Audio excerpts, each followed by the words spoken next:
Beginning to stream. Okay. Good morning. It's Thursday, January 14th, 9:01 a.m. And this is the meeting, the Senate Natural Resources and Energy Committee.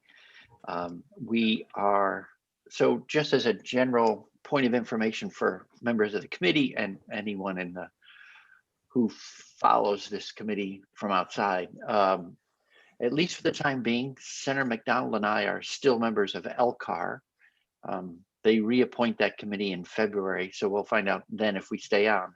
But as two of us are on it, and LCAR meets Thursday mornings at 8, we delay our committee start till 9 a.m.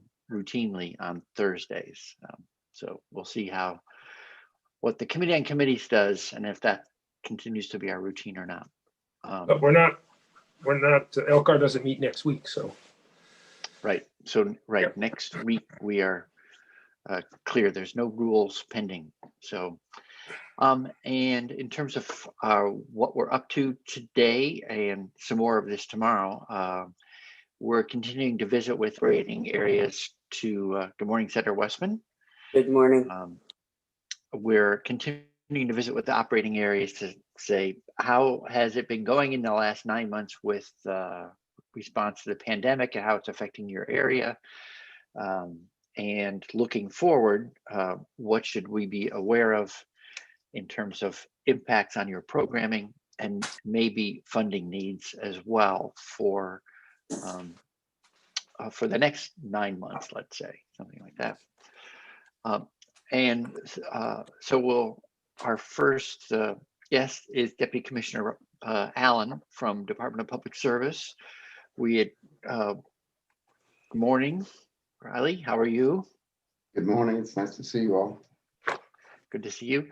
So we had worked with actually Department of Public Service and the PUC last year, although in concert with finance, to just make sure that the other essential utility that everyone counts on is electricity and telecommunications, and we're trying to make sure there was continuity of operations there, and in the face of the pandemic. And then the other issue that came up was the PUC issuing an order not to process disconnects for failure to pay during the pandemic. And their money was allocated to help reimburse utilities for arrearages. That money, I think we ran out of that money. It was all well spent, and we'll probably need to recharge those coffers again this year. But Mr. Allen, do you want to fill us in on how the pandemic has affected and you anticipate it affecting, and what kind of legislative response, including financial, we might need to anticipate for the coming session? Sure, I'll try to be as helpful as possible in that regard. For the record, my name is Riley Allen. I'm Deputy Commissioner of the Vermont Department of Public Service, and I also want to introduce Claire McIlvaney, who is a Senior Energy Policy Analyst with the Department of Public Service. She happens to be working on her PhD in natural resources, so hopefully she'll be a friend to this committee. She's going to cover part of the presentation.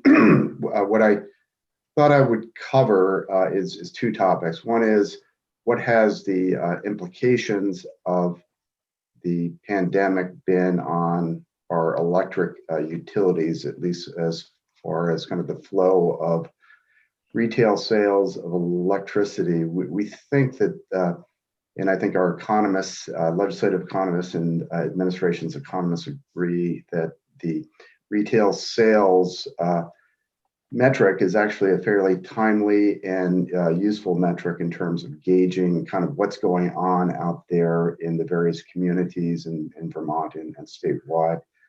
So we thought we'd start with that to just give you kind of a bird's eye view of what's going on in the sector, but also as it relates to the underlying kind of activities among the different sectors that are covered by electricity. And Claire's going to go through that because she's been collecting that. But we've been working, at least in the early goings, we were working closely with Jeff Carr and Tom Gavatt in trying to help them to gain access to this information. The second topic I wanted to cover is just the moratorium and the arrearage process and what we've gone through and what the issues are likely to come up kind of looking forward. So if it's fine with you, Mr. Chairman, I'd like to kind of turn it over to Claire. She has some slides, and then she's going to walk through a couple additional ones with me to share, and obviously interrupt us as you see fit as we go through. Claire? Okay, great. Well, thank you very much, and welcome to Senate Natural Resources and Energy, Ms. McElvaney. Thank you. So I'm going to go ahead and share my screen.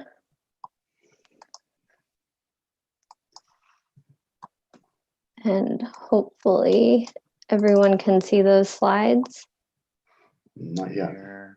Oh, see if I present. There it Here is. we are. Thank you. Here we are. Great. So as Riley said, I'll just be covering the initial part of the department's presentation on sort of the retail sales tracking that we've been conducting. And this is just a high-level overview, and then I have a couple visuals to walk you through what the data has been showing us. But just as Riley mentioned, since April, we've been tracking the electric retail sales sort of as a proxy measure for the impact of the pandemic on the sector. And the data we've been collecting has been daily retail sales, both overall and then for residential, commercial, and industrial sectors in particular, and using 2019 data as our sort of pre-COVID baseline to assess any major changes. So I'll just give you a high-level overview of what we've seen, and then again walk through those visuals.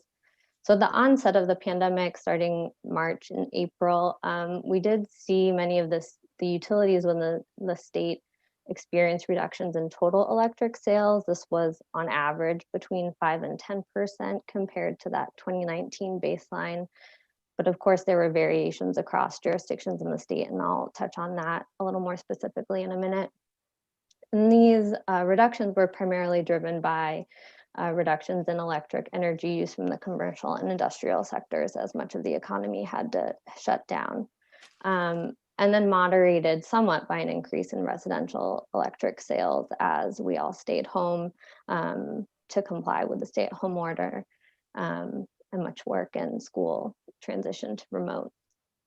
And then starting, I would say, in May and moving towards the summer, we really did see the sector begin to recover as the economy reopened, with total electric sales returning towards sort of that pre-COVID baseline, or at least within what we would expect in a normal amount of variation year over year.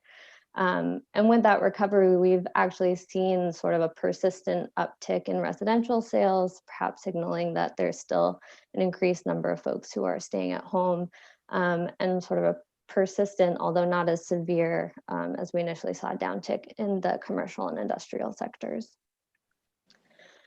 So just to start, this is showing specifically data from Green Mountain Power, who is our largest utility, about just over 75% of the retail sales based on 2019 data. And it just really illustrates at a high level what we've seen statewide over the last year. So just to orient you, this black line is total retail sales month over month, with showing the percentage change again from that 2019 pre-COVID baseline.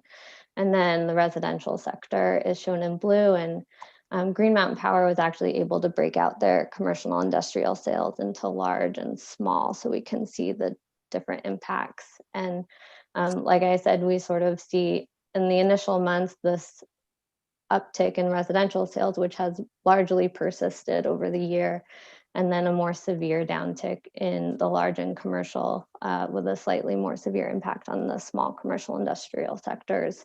And then as we move through the summer and into the fall and winter, sort of recovery closer to pre-COVID. What does recovery mean in this context? we've been thinking of recovery as just like moving back towards that pre-COVID baseline. So what we would have expected to see, I guess, relatively consistent sales year over year. And GMP has been able to provide us with normalized data. So try and Okay. Thank you. I'm hung up on the notion that we're somehow engaged in recovery at the same time that COVID is running more and more rampantly. But that's in this sector. In this sector, specifically looking at the electric retail sales. Yeah. Thank you. And then that is a good note. These are normalized. So with GMP, they've been able to remove sort of any effects we might see just from weather variations year over year. So analyzing that impact specifically on COVID. And this slide is just to get back to that. We have seen variations across the jurisdictions within the state. GMP's data, again, is in that top left corner. And just, I guess, to make a couple points on this, we can see that early on in the pandemic, there were a couple portions of the or sectors in the state that did, not sectors, jurisdictions, apologize, did see more severe impacts, particularly in the commercial industrial sectors, such as some of the recreational areas with Stowe or Ludlow, with the ski areas, or any jurisdictions that had particularly large industrial customers, such as Orleans. But again, that as we've sort of reopened the economy, things have trended back towards that pre-COVID baseline of electric retail sales, again, with that persistent uptick in residential sales.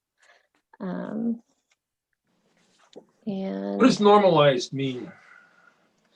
Normalized tends to, you try and normalize year over year data to account for any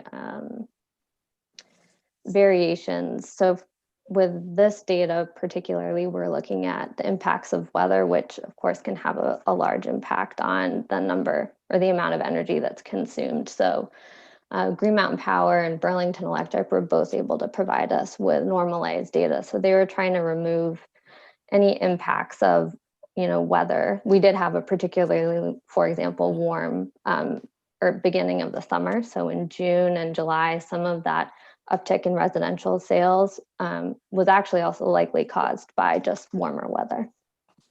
Mr. Chair, I'm just, when I look at the chart and I look at where the least disruption, the least change has been on the chart, it's in WEC and Vermont Electric Co-op. But when you look at the chart with the two of the big utilities in there with normalized, suddenly they show more stability.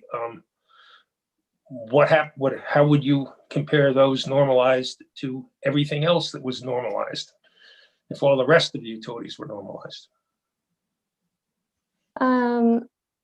Yeah, so with WEC, they do have a fairly large residential base. So my question is, why doesn't WEC normalized show up in this chart?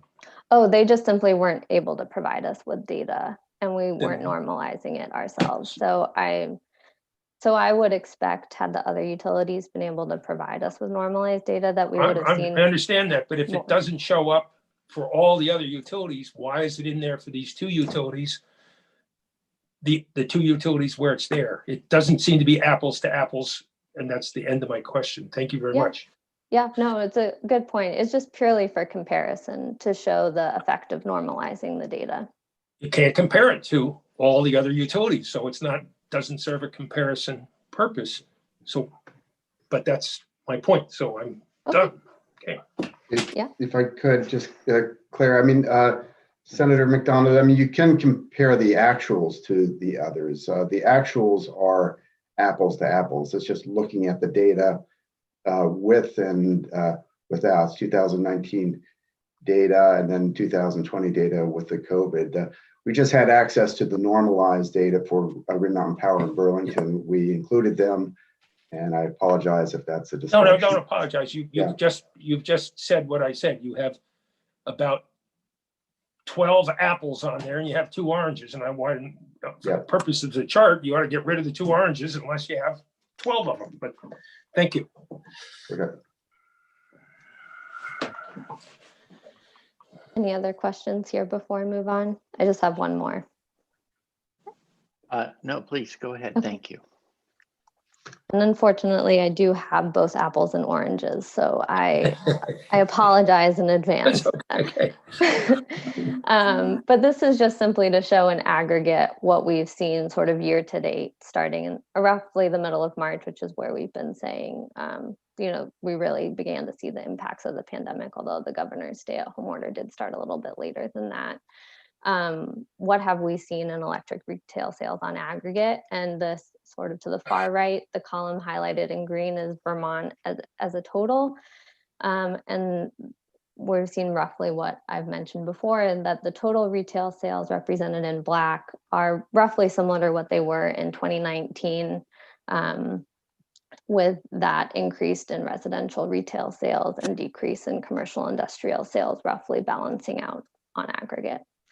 And then I've provided a few examples of the other utilities combining the municipals and co-ops that are represented by VIPSA in one column.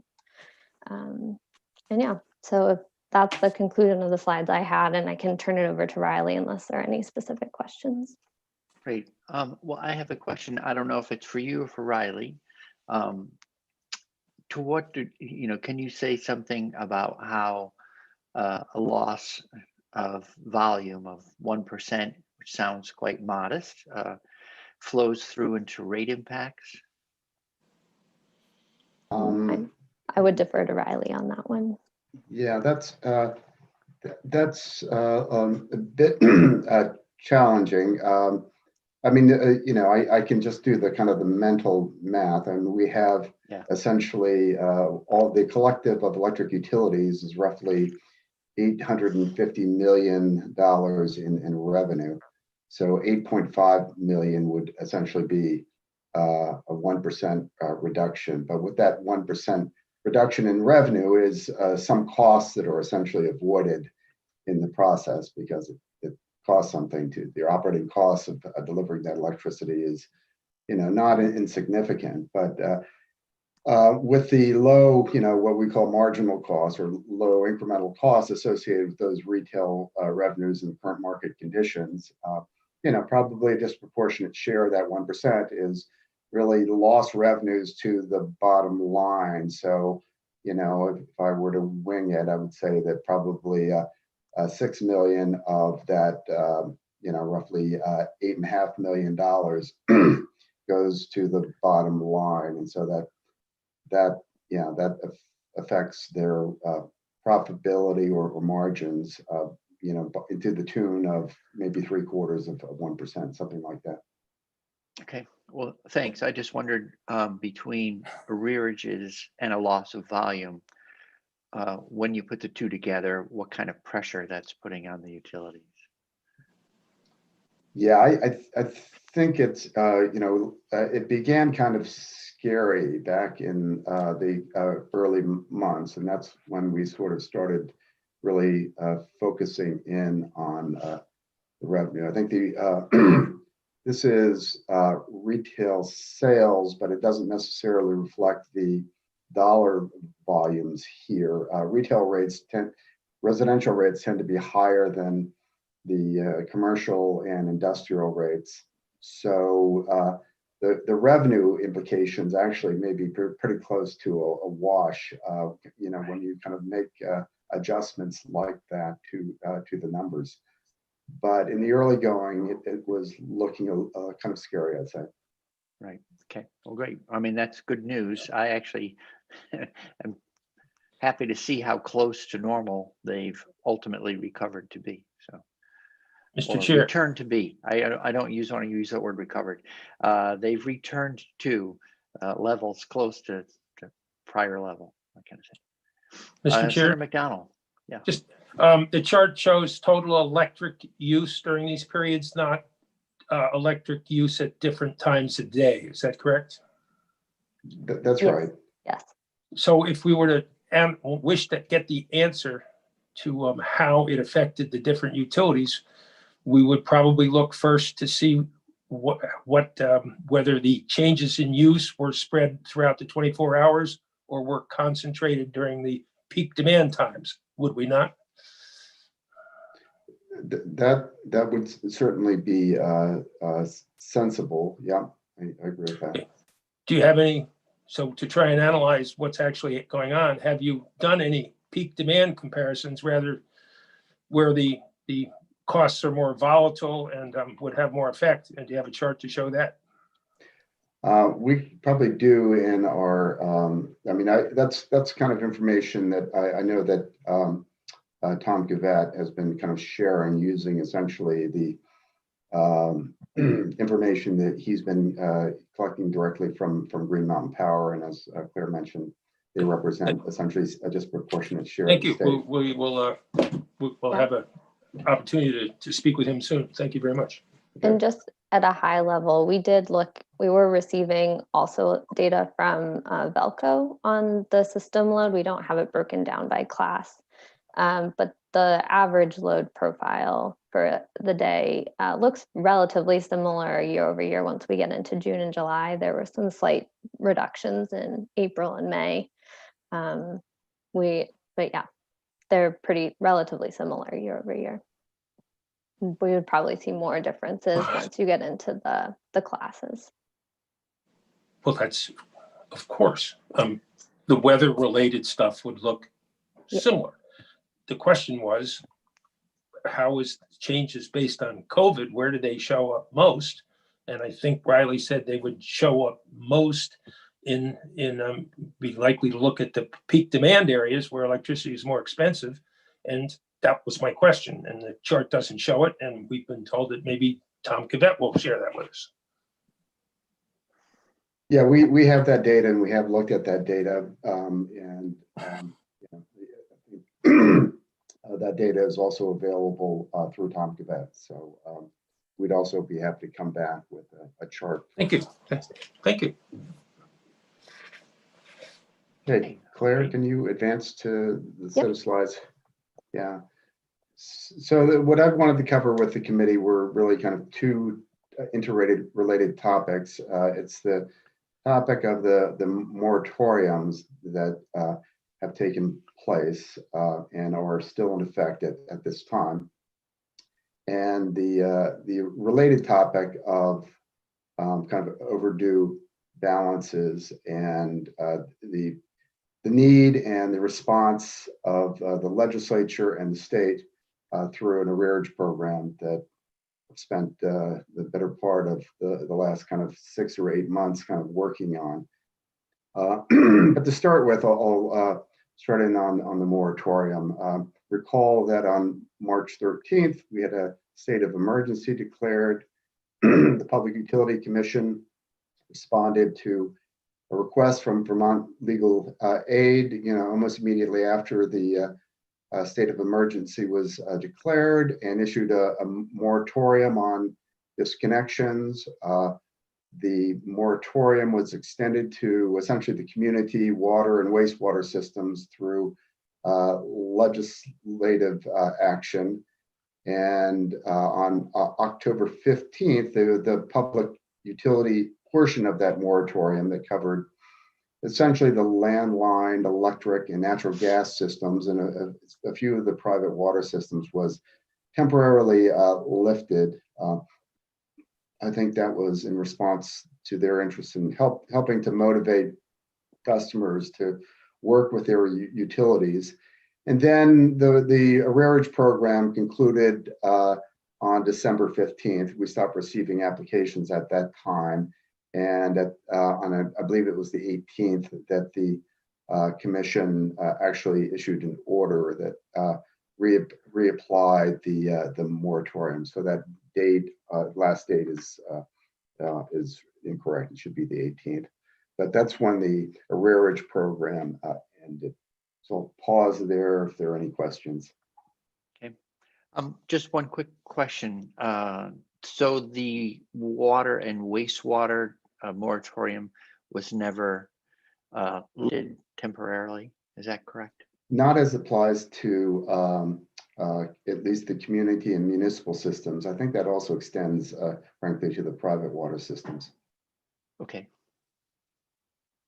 Thank you. Okay, Claire, you can move to the next slide.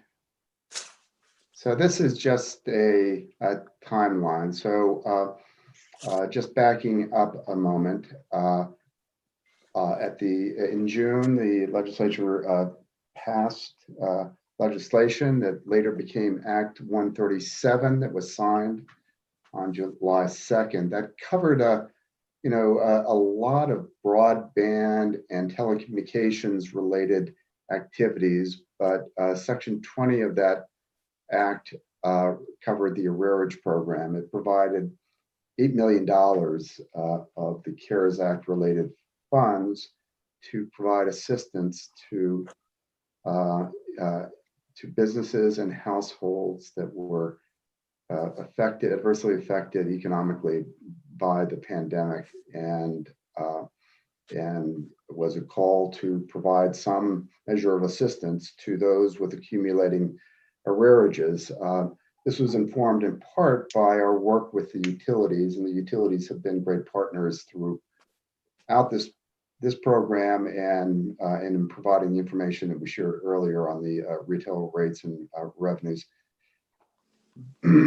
But so beginning on the 2nd, we had essentially the go on launching a program to disperse $8 million in assistance to the utilities. There were some guardrails that were established by the Treasury on what we could do and what we couldn't do. It was kind of pretty laser focused on providing assistance to the individuals, the consumers, rather than the utilities that might be struggling in the face of these accumulating arrearages. At the time, I estimated that looking forward, it looked like it was probably a challenge that was more in the neighborhood of $15 million rather than the $8 million that eventually kind of surfaced in legislation.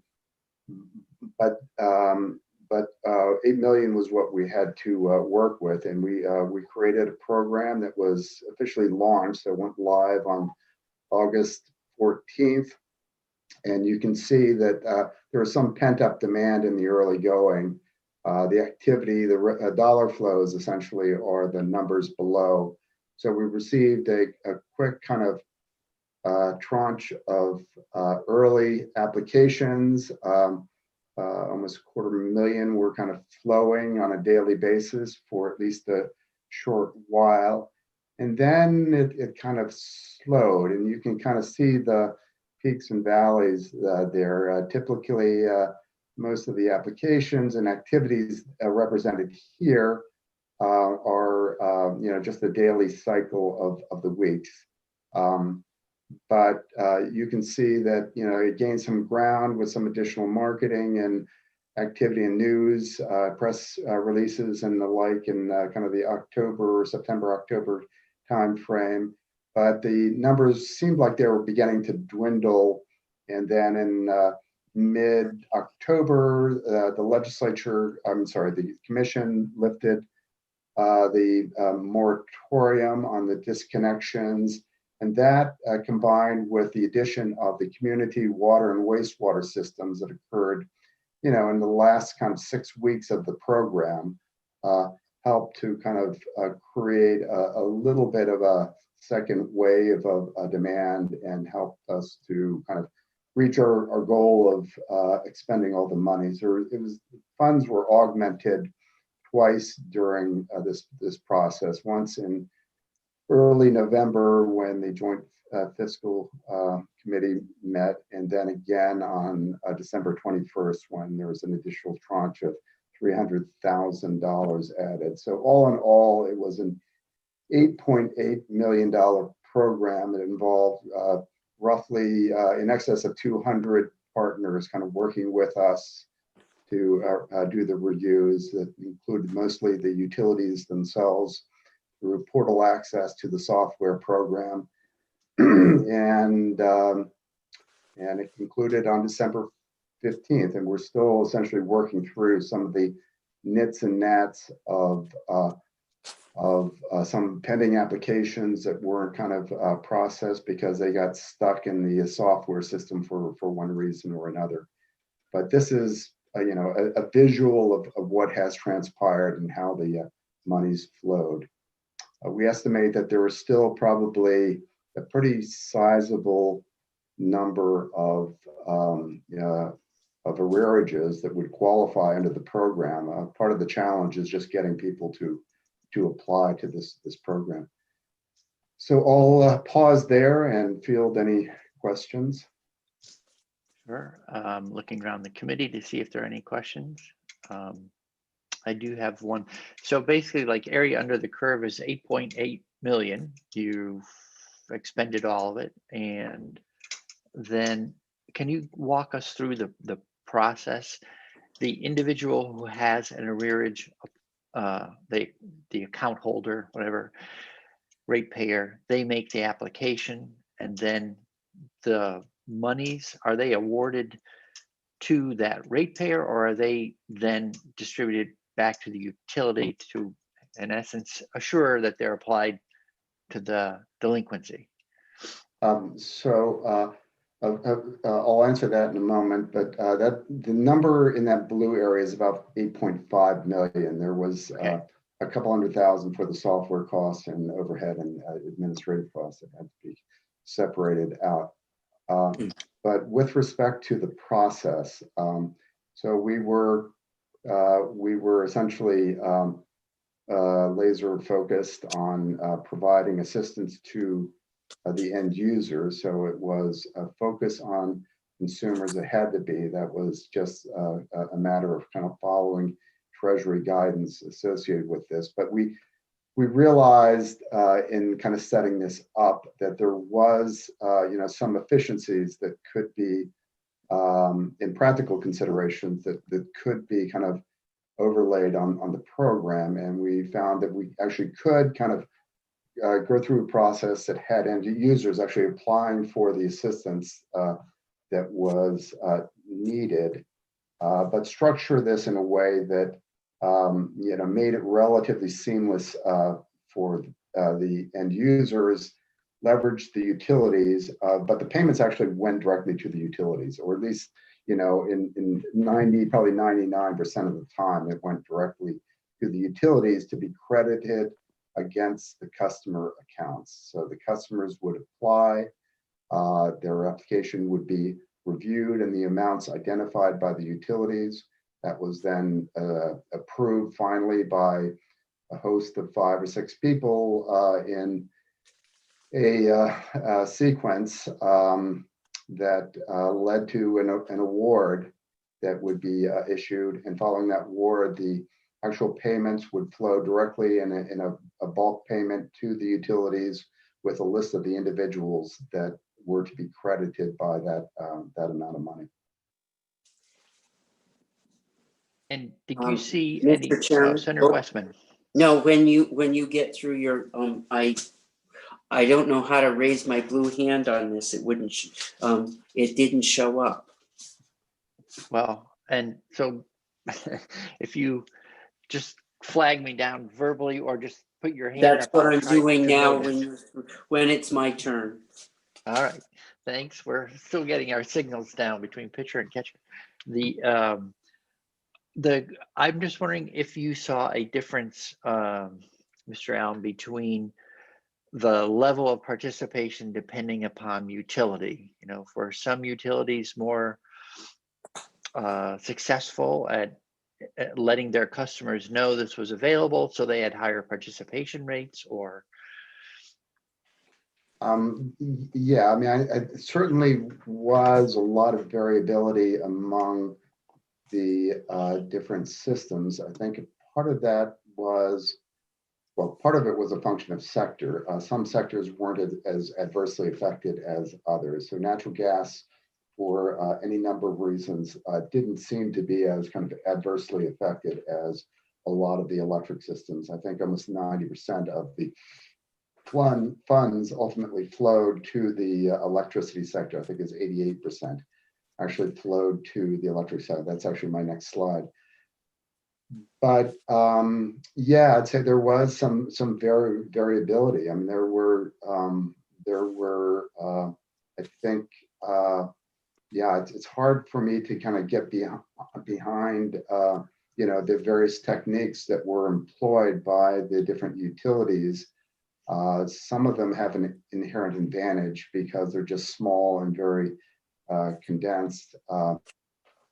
Others just have a very good communications network and we're able to get the word out.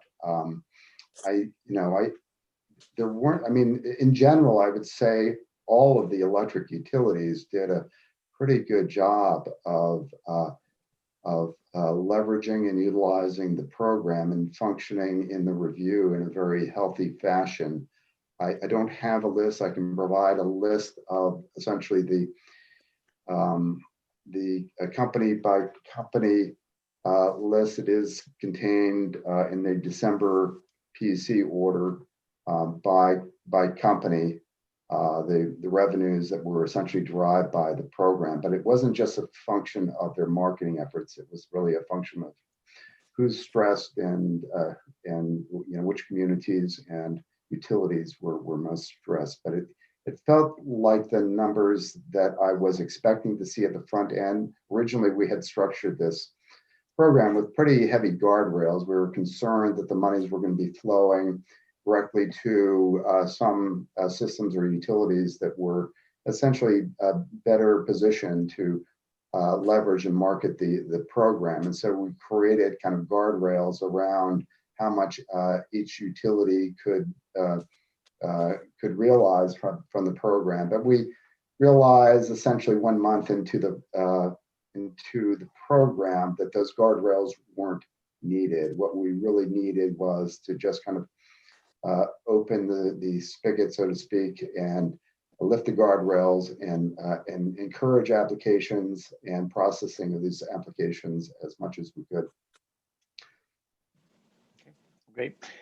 Thank you. Senator Westman. So since the program is out of money, and I did enter just a tiny bit late, so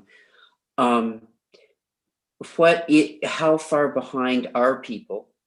I have some knowledge of Vermont Electric Co-op, and our arrearages were mostly in the residential area, and I know at this point our arrearages that are over 60 days are 2.5 times what they were last year.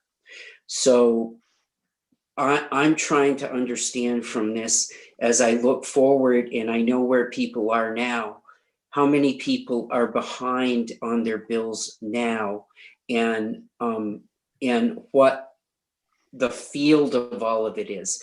Looking back, I think it's important to look back, but I don't really, from what you're saying, have a feel of where we are, how many people are behind, particularly in the residential area, and what that pool means now that the 8 million's gone.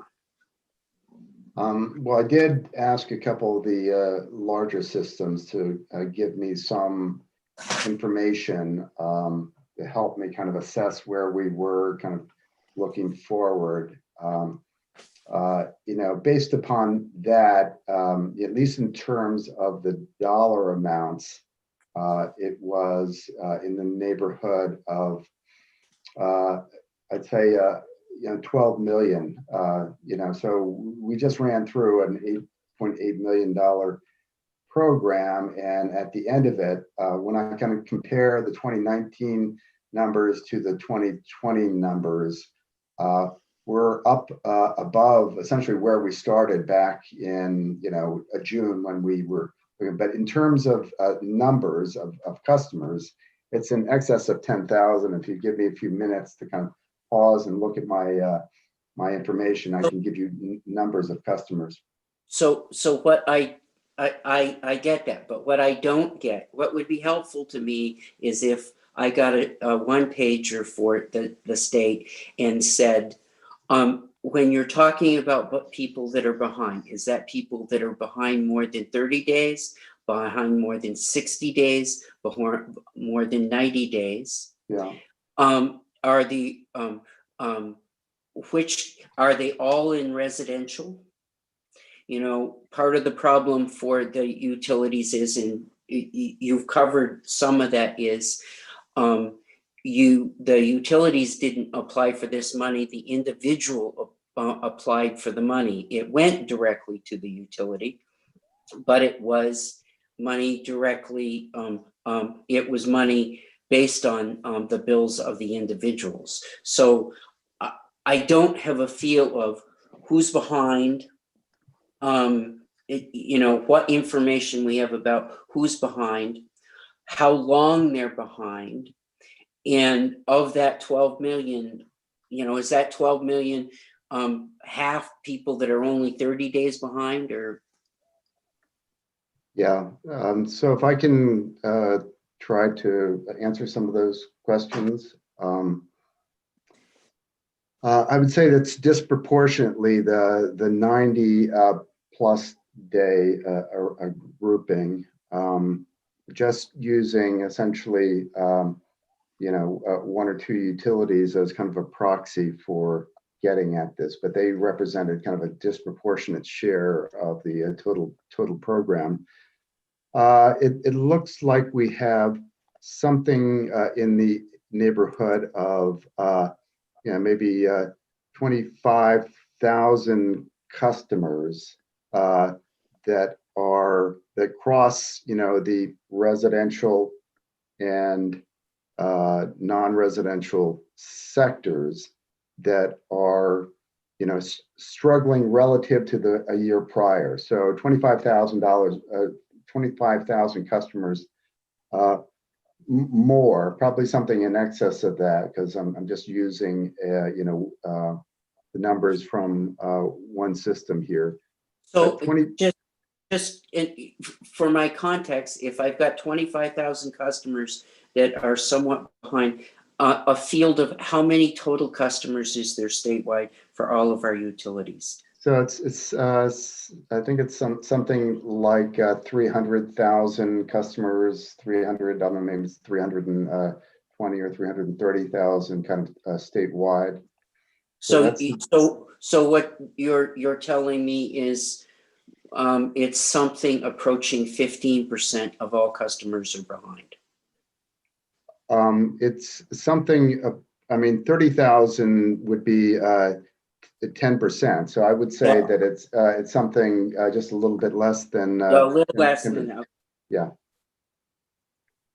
So, but the program was disproportionately kind of focused on residential.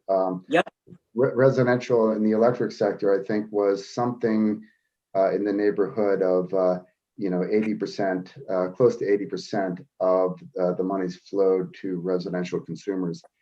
And when I look at these numbers going forward, it seems fairly consistent with that.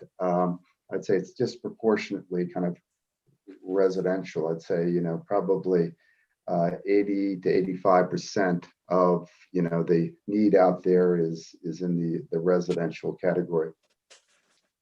Okay. Mr. Chair. Senator McDonald. So,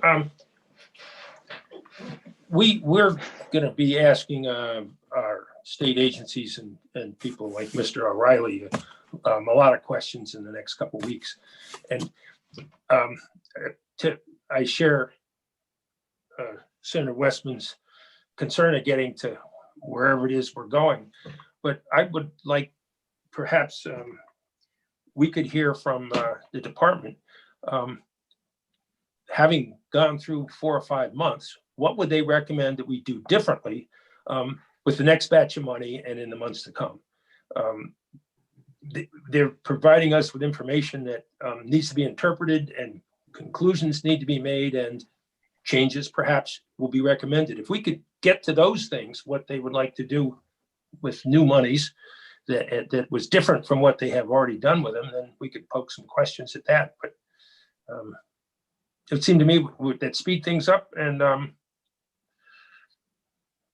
we would be looking forward. Well, I can, lifting the guardrails and encouraging more people to enroll. Those were the two things that Riley mentioned that would be helpful, and perhaps we could hear how they might plan to lift the guardrails and encourage enrollments, and how we might endorse that or or suggest alternatives. Sure. I mean, I think the point is both things, we're trying to check in on what's happened to date. And then, as you point out, learn from that. So we might make adjustments going forward. Before we transition out, I'm going to cut you off, Mr.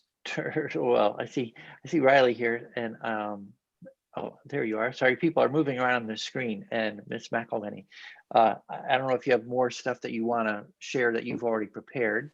Just one more slide. I do have one quick snapshot question. So the total, I want to make sure I heard, when you said there's roughly $12 million looking forward, does that mean that we've paid out 8.5 and you're estimating total arrearages in the state as of today approximately at 12 million?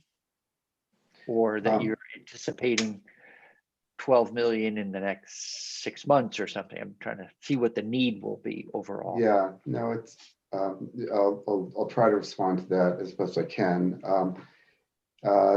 What I'm reflecting there is essentially, my estimate of what is essentially the level of kind of arrearages in as we stand here in 2021. Kind of today, I have a cat that is attacking me. I have I'm looking at 2021, and I'm comparing essentially the numbers at the end of the year 2020 to 2019. So I'm basically saying that as I sit here today, and if I'm asked the question, what is the apparent need? That is, what is the increment of arrearages year over year, likely due to the pandemic? My best kind of estimate is something in the neighborhood of 12 to 15 million dollars. That's applying a little bit of kind of judgment about how things might kind of unfold. It assumes that we have a longer runway to kind of expend the monies. It assumes that the vaccines are probably going to start, making a difference in the coming months, and that will kind of soften the accumulation of these arrearages as the economy further rebounds. But as I kind of sit here today, if I'm just looking at today's numbers, I think it's probably in the neighborhood of 12 million. But I'd need a long runway, just because the application process and the way we've structured this program, it's dependent on people kind of reaching out and filling out an application that takes 3 to 7 minutes to fill out. And once it's filled out, the rest of the process kind of works.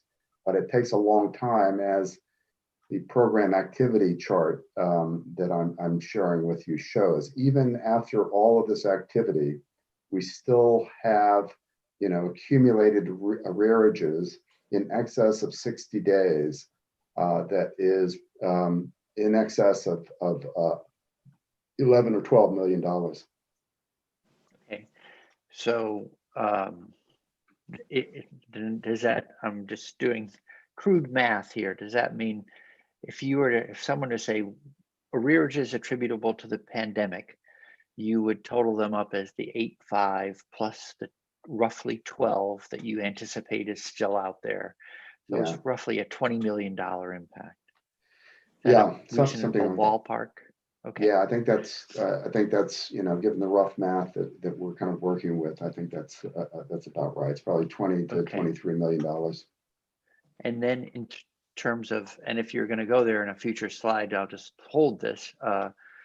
If you say, okay, so now we're going to help the legislature and the administration figure out what kind of budgeting they need for the coming calendar year, what kind of additional need for pandemic related arrearages would you anticipate for calendar year 21?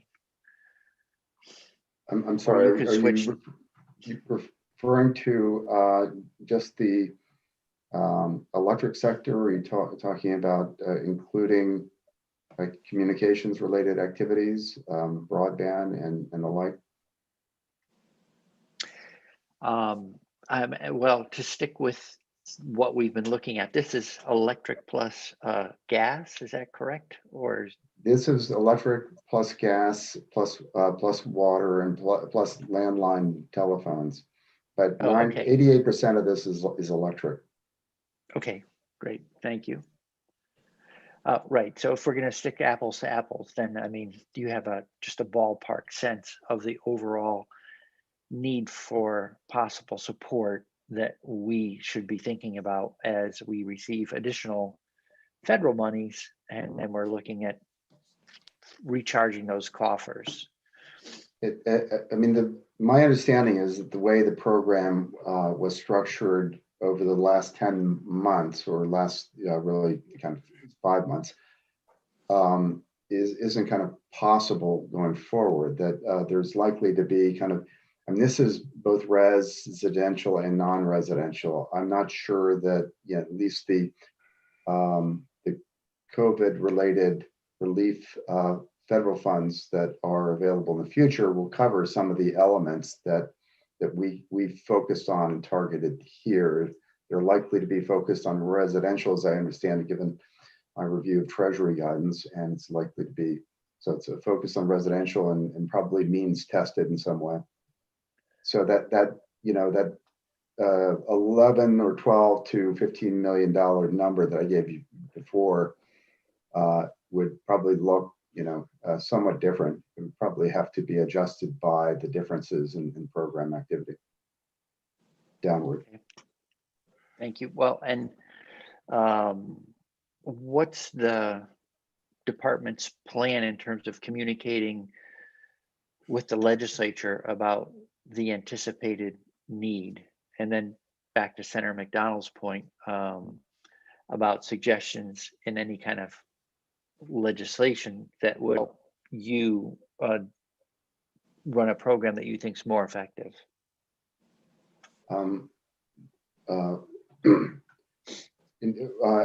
So what I came prepared to do today was kind of provide the facts and provide the foundation. I'm not prepared to essentially represent a request from the administration to the legislature. But I can, in terms of identifying the need and how the program would be kind of adjusted and restructured looking forward if that were to occur. In the end, this was a fluid program. We were constantly making changes to the program. In the end, we felt like the program was actually set up, ideally the way we should have set it up at the beginning. So at this stage, there aren't too many changes. It's just that there are additional constraints that we need to bear in mind as it relates to the additional funds that come from federal government. Okay. Well, I think as you work on revising the program dependent upon funding, if we could stay in contact, so we just have a sense of,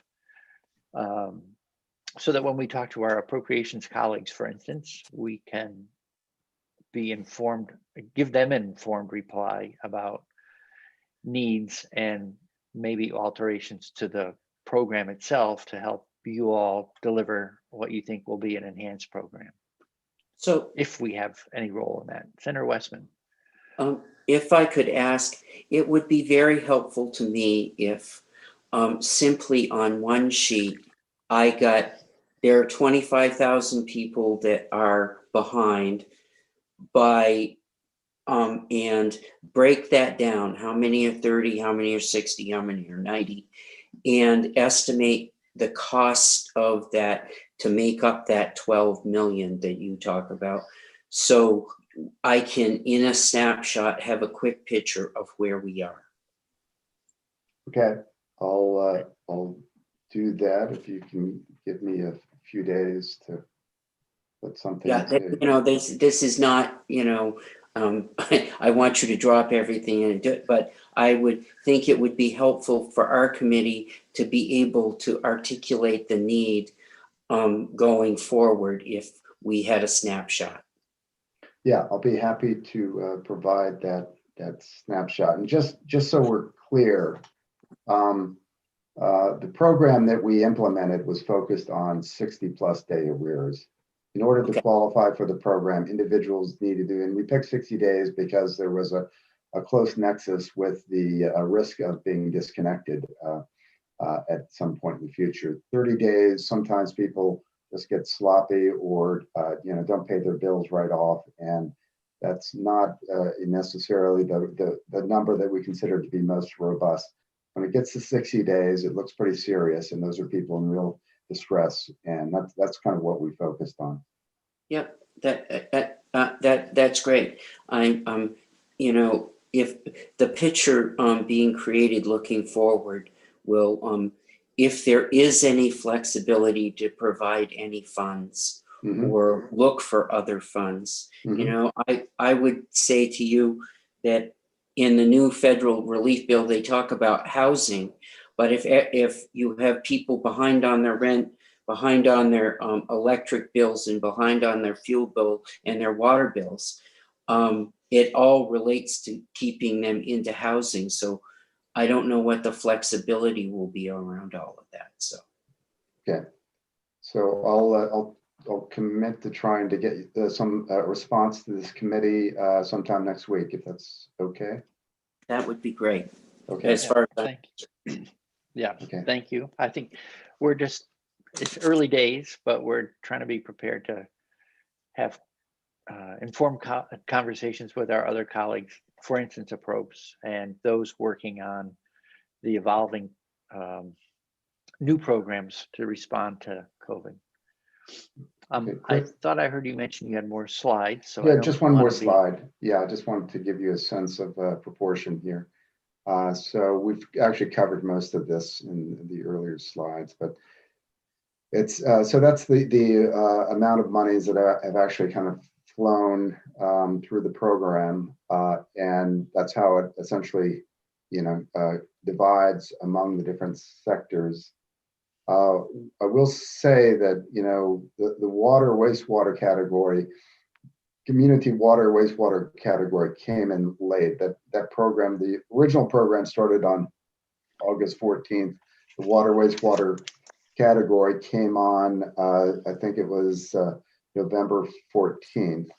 But they represent, they represented almost zero into November, but that addition resulted in significant movement of funds. That was a heavy lift because there were something in the neighborhood of 130 to 140 communities involved, and so the just bringing on board that many entities to be an integral part of the program was a challenge. But they worked well, and they were well organized, and they were well connected to their customers, and there was a significant movement in the program from the addition of that group. Okay.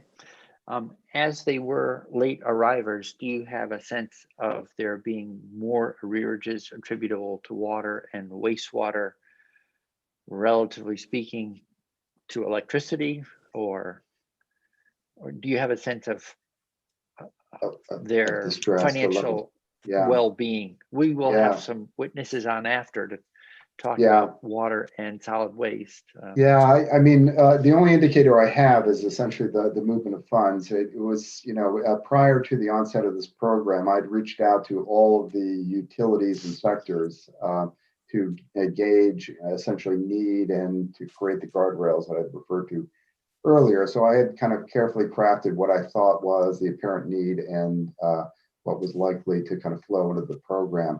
I didn't do that assessment with the late entry of the community and municipal water and wastewater. So other than the fact that they seem to be a late enter and have monies flow quickly, I don't really have another basis for conjecturing there. Okay, sure. And we heard from some of them yesterday, and we'll take some more testimony too, so we come up to speed on that sector. Great. anything else that you or Ms. McElveny would like to share with us this morning, or any committee questions for the department? Yes, Mr. Chairman, I don't know if you could see my blue hand. This is McCormick. I can't see your blue hand at all, but please Okay, go ahead. Thank thanks. you. Yeah, like I presume most of my colleagues as well. My primary concern are the people out there who are in arrearage. They're in a vulnerable situation, and they're in a situation that lends itself to a self-perpetuating downward spiral. So they're my primary concern, but I don't want to end this discussion without at least touching on the fiscal health of the companies involved. I mean, these are now companies with a lot of accounts outstanding. How are the various utilities doing fiscally? How vulnerable are they? Well, as I made reference in the assessment of the retail revenue flows. It's a $850 million roughly kind of industry, and I think there is a kind of variability and exposure that is quite different among some of the electric utilities. I think this program, as it was intended to do in the legislation, has provided a pretty measurable contribution to kind of allaying some of the concerns. But my sense is that the combination of the retail revenue flows and the program have been quite helpful. I think that the focus should be where you have articulated, which is on the end users, and I think our systems will be able to weather this. But there may be individual utilities that are kind of struggling more than others and may have another view. So I encourage you to talk to them as well. Thank you. That's all I have, Mr. Chairman. Great.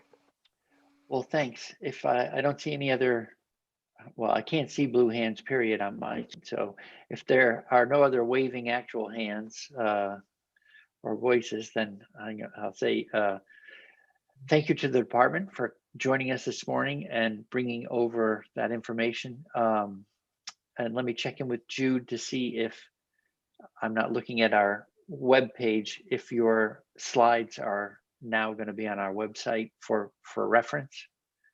I've asked Claire to send them to me, so I will put them up as soon as I get them. Okay, great, thank you.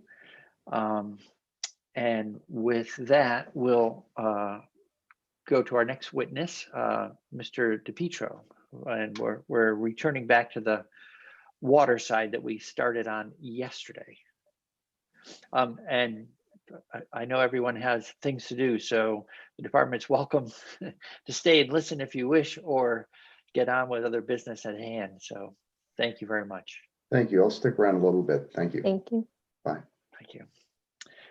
Good morning, Mr. DePietro. Good to see you again. Yes, good morning, Senators. Good to see you're all doing well. So we started yesterday on, what we're up to. We're trying to do a check-in. How are our different utility areas working, and to see what the response has been. Has it changed your programs, and what should we keep in mind as we look this legislative session at working our way through the balance of the pandemic, however long that lasts. So we heard from some of your colleagues yesterday afternoon about a little bit, and so the floor is yours. Okay, well, thank you. First of all, thank you for inviting me today. It's always great to speak with you all. For the record, so my name is Tom DePietro. I'm speaking to you today on behalf of the Green Mountain Water Environment Association. You'll hear me refer to that as GMWEA. I'm currently the past president, but in my professional role, I'm a Deputy Director of Environmental Services for the City of South Burlington, primarily focused on the stormwater program in South Burlington. So I sent Jude just this morning a couple of notes. Hopefully you guys had a chance to see those, or hopefully they'll be up soon and kind of read along as I go here. But very quickly, For those that may not be familiar, GIMWE is a nonprofit that promotes public awareness for Vermont's, of course that happens, hasn't rang all morning, sorry. We public awareness for Vermont's drinking water, wastewater, and stormwater systems and support that professional community. We've got about 450 members across the state, primarily operators in their various wastewater and drinking water facilities, scientists, public works staff. And so we've got a collection of expertise in those areas that I always find quite impressive when I kind of gather our members together to discuss one of these topics. So again, always happy to provide information from a technical or scientific standpoint from the view of the operators, the folks kind of out there, the boots on the ground. Getting into kind of a status update for our industry. I'll start with some of staffing issues or staff comments. I know that many facilities have made changes to ensure the safety of their staff. Kind of the standard things we're all used to by now, right? Minimizing ways that staff comes into contact with each other and equipment. Utilizing kind of split or staggered shifts to do that. Some facilities have created separate crews so they don't interact with each other. Also made facility modifications like the plexiglass barriers you see everywhere now. So things like that have already been done or are ongoing. And for some of the facility modifications, the local government expense reimbursement program was utilized. So that was good. We've taken employees like myself who aren't out in the field. We're all working from home now in many situations. Also note that many municipalities furloughed employees for part of 2021 as a cost-cutting measure. And so among that furloughed staff are the individuals who actually conduct the ongoing maintenance of our drinking water and stormwater wastewater systems. So some of that kind of ongoing maintenance got deferred. I'll talk about that in a little bit. Also, the folks that manage projects from kind of an engineering standpoint as well, led to some project deferral and maintenance work deferral over the last year. I guess it's always worth noting that when we talk about the wastewater and drinking water sector, our operators are older. I think the average age is around 56 years old. So we're always looking for ways to attract younger people to the profession. And if that's something the senators and legislators would be interested in, we'd be happy to talk about ways to work together on that. I guess I would note too that a COVID-19 outbreak at any single facility would certainly have impacts on a facility's operations and permit compliance. Many facilities don't have the staff to cover if employees are out sick for extended periods. And it also should be noted that many of the smaller community drinking water systems, they're operated by a single person who may also have responsibilities related to wastewater. So if that person goes down, there's nobody there to take care of it. It's kind of a backstop to that. Early on in the pandemic, I'm sure you've heard it in the past, but the VT warn system is in place. Mm-hmm. So if someone were to find themselves in need, they can go there to request help from other municipalities or utilities, whether it's staff or equipment, et cetera. But to date, I'm not aware that anybody has needed to use that system to get that kind of help. Right. And quick question on VT Warn. So I remember we talked about it, it's sort of a mutual aid plus protection against liability for one municipality chipping in and helping another. It seemed as though a fair number of people had kind of, I don't know if it's let their contracts lapse or whatever, because there hadn't been any need for such a backup. But is it your sense now that everyone has reestablished those relationships and pretty well the coverage is there? I think it's in place. Kind of early on, there was a lot of activity around this to get this set back up again. And you may recall it was in place and it kind of lapsed a little bit, like you said, but there was a lot of effort. I think primarily due to Vermont Rural Water Association. They were huge. They provide a lot of assistance to get that back up and running. So it's in place, yes. I couldn't tell you the exact numbers, Senator, but we could certainly check in with DEC or Vermont Rural Water if that was of interest. Okay, I'll keep going on my comments here. So wanted to talk briefly about just sort of infrastructure repair, maintenance, and upgrade. So as you've heard us say, the GIMWE folks and others, these drinking water, wastewater systems, they are old and require continuous maintenance to ensure proper operation. For a variety of COVID-19 related reasons, whether it's reduced funding to the utility or staff availability, or whatever it might have been, a fair amount of work was deferred for now. And so the concern that we have at the moment is that this will serve to exacerbate sort of the aging infrastructure and kind of increasing cost of maintenance problems that we often discuss when you hear us come in and speak in front of you. It would be wonderful from our perspective to have some kind of infrastructure grant program that utilities could access that might allow us to kind of catch up or at least not fall further behind in addressing these infrastructure needs.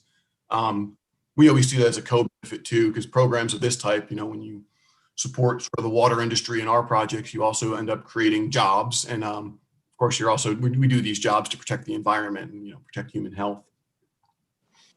I think last year when I spoke with folks, we had some concerns about obtaining materials to run utilities, wastewater, drinking water. And so when the pandemic first started, we certainly saw some scarcity of certain materials. But over time, we've discovered we have been able to obtain those materials, whether it's equipment or pumps, chemicals, PPE that was needed. But we are seeing delays in obtaining things, like pumps. If we need a pump because one burns out, we're able to get them. It's just the delivery time is increased significantly. So managers in the industry have needed to be aware of that and sort of plan accordingly. I know you heard a little bit about delinquencies yesterday, but I wanted to touch again on that briefly. Yeah. So as some of my colleagues reported, delinquencies have gone up, generally speaking, from kind of the single digits to near 20%. There are big differences in these rates between community and system, and generally speaking, if you're in a community where there's higher concentration of commercial development or areas of lower income, you're likely to see kind of the higher delinquency rate. I know the previous presenter, Mr. Allen, spoke about the VCAP program, and so the water sector was added later to that in November. I think I've heard only good things about that from the utilities, and I think there is pent-up demand out there. And so if that could continue to be funded, that would be great. Perhaps also consider a program that would make direct payments to utilities, or at least those that are showing significant revenue reductions. Some utilities are seeing significant revenue reduction, especially if they serve commercial customers like hotels and restaurants and institutions that have slowed their activities throughout the pandemic. Okay. Do you have the ability to survey your members and come up with an estimated arrearages status along the lines of what Senator Westman was laying out, arrearages in 60 days or later, 90 days or later, and a total amount? Again, that would be helpful for us feeding information to our colleagues who are going to be trying to assemble the monies to, I think, probably support an extension of this program or something like it. Absolutely. I actually made a note of that during the last speaker because I had a feeling you were going to ask that question. So I'll reach out to our members and see what we can get back and share that with you in a week or two. I think it's a good question. Great. We over the last day and a half here, we collected information, but we got a lot of it in a percentage basis too. So we'll reach back out to organize that. Thanks. Yep. So just as a result of sort of the reduced or delayed revenue the utilities are facing, I know people and managers are dipping into cash reserves, kind of reducing staff hours, deferring maintenance and system upgrades and related work. Otherwise, the tool we have at our disposal is to raise rates, but that's not something we think necessarily is a good idea right now. It'll just perpetuate the head cycle. So I think the solution has been to kind of reduce costs. Can I ask a quick question? You reminded me about what you mentioned furloughs a moment ago. For furloughed workers, were they eligible for unemployment or something comparable to unemployment while furloughed? Yes. Okay. Yep. I know kind of our folks in South Burlington who were furloughed were able to use that program, and there was an additional payment that came in. So that was certainly useful. Okay. Thank you. Make them whole. Yeah. And I just wanted to make a note because, again, stormwater is my day job. So I threw a quick inquiry out yesterday about stormwater utility fees. So I can tell you in South Burlington, we've only seen a very slight increase in delinquency for the stormwater fees. It went from 1% to 2%. Burlington responded to me, let me know that they have seen about a 3% increase in delinquency rate. So somewhat lower values relative to the drinking water and wastewater numbers. And I'll continue to reach out to my colleagues and other municipalities as well, just out of interest. Thank you. And two more quick points, and I'm happy to answer questions. So I know you heard a little yesterday discussion about kind of essential worker status for the wastewater, drinking water folks. These individuals play a vital role in protecting human health and the environment, but aren't considered essential workers in Vermont. Early on in the pandemic, EPA made this recommendation that states consider them so. But I think this deserves some further consideration in the state. If utility staff are unable to do their jobs, the consequences could be disastrous to human health and the environment. And clearly, the frontline health workers and emergency service personnel, they deserve to be recognized for their efforts and roles, and kind of put ahead in line of whatever benefit or consideration might be given. But I think the consideration should be given to the people that provide the safe drinking water and manage the millions of gallons of wastewater generated in Vermont. Just to consider the consequences if you were to turn on your tap and no water came out, or wastewater fails to leave your house when you flush your toilet, or a clogged pipe or pump failure results in a wastewater discharge to the environment. So there's serious environmental and public health consequences there. So I just wanted to mention that. Yeah, well, and we were, I'll say it again, that we know, especially in this committee, that these are truly essential services. In fact, they work so well that most people take them for granted, and sort of downplay it. A lot of the facilities and the staff are all out of sight, out of mind for the average citizen. And it's unfortunate, this term essential worker, because it implies in some way that other people are less essential, and we're equally interested in protecting everyone's health. And I think the state's metric has been focused on risk, and they're trying to move away from the notion of essential, non-essential, because frankly, it's kind of a controversial way of divvying up the world. But we definitely appreciate that your staff and your colleagues are providing an entirely essential service, and that we know we need to keep it working. So thank you. No, thank you. And I wanted to mention it today just in case it does come up in that context in the future or over the course of the session, just to remind folks. But it sounds like you're well aware. I certainly appreciate that. The last point I wanted to make was just a note about any new water quality legislation. So I think right now it's more important than ever that any new legislation aimed at the wastewater and drinking water sector, whether it's increased, testing or studies, be accompanied by some kind of funding source. I wouldn't want to further burden these systems with new and expensive requirements. And we need to recognize the critical role these facilities play in protecting, again, human health and the environment, and wouldn't want to pile up sort of the adversity such that we kind of foment their collapse or failure, or just put additional pressures on them during the next period here as we recover, get into recovery mode here. So that's the information I pulled together for an update. I'm certainly happy to answer any questions folks might have. Great. Yeah, and we're talking about these utilities, but we also know they're generally municipal utilities, right? For the most part. And municipalities are also under financial pressure. So it's not like they can, municipalities are facing their own challenges. And thus far, federal assistance to municipalities has been harder to come by. So we're sensitive that we not look at some sort of cost shifting. Whatever. Any committee questions for Mr. DePietro? Okay. Well, thank you very much for coming back in and tuning us up a picture. So for the most part, I hear that in terms of recognizing this is an essential service and essential workers providing it, new legislation, basically sort of no new unfunded mandates, and we should continue to look at supporting the recovery from arrearages. And you're going to get us some numbers to help us quantify that. Great. All right. So thanks again and good to see you. And then to complete our tour this morning before we take a break, we'll go to the solid waste side of the equation, other essential services, and invite Mr. Letty to join us at the table again. Thank you, Tom. Good morning, Mr. Letty. Good to see you. Good morning, all. Thank you for having me.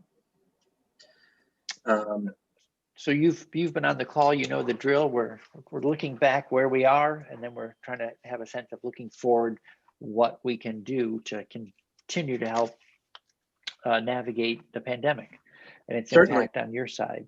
Adjust this for some glare. Yep. So thanks again for inviting me to speak with you all today. For the record, my name is John Letty. I am the chair of the Vermont Solid Waste District Managers Association and the director of the Northwest Vermont Solid Waste District.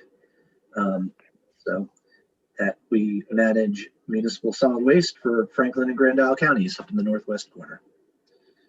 And I will start with a look back and a big recap. So during the initial stages of the pandemic, the solid waste community, particularly the solid waste districts around the state, did had a multitude of reactions in terms of the public utility, public facing side, in drop-off sites and services provided to our residents.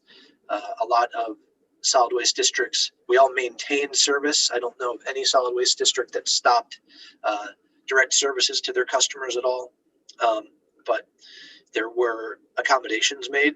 The Northwest Solid Waste District did need to shut one of our sites. It was a staffing decision. And outside of that, we also had to enforce limits at our sites. We sort of metered people through. And of course, the increased precautions that all public facing businesses and institutions had to enact through the pandemic.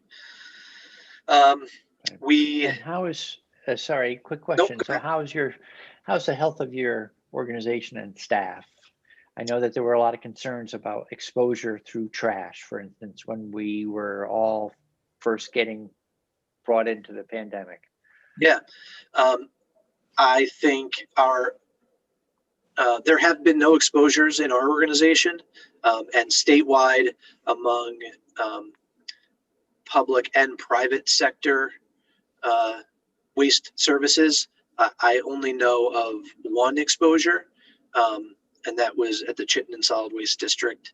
I don't believe it was work related. So as far as I know, work related transmission is zero. Oh, that's good news. Yep. I don't have my finger on the pulse of the private waste collection sector as much, but so my knowledge of that is really anecdotal.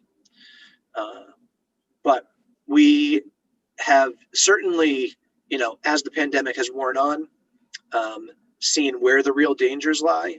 Aerosol transmission from person to person, close contact. And so we've adjusted accordingly, both to limit transition between coworkers and between, residents who are using our services and our employees. So we're comfortable with our operations as they currently stand.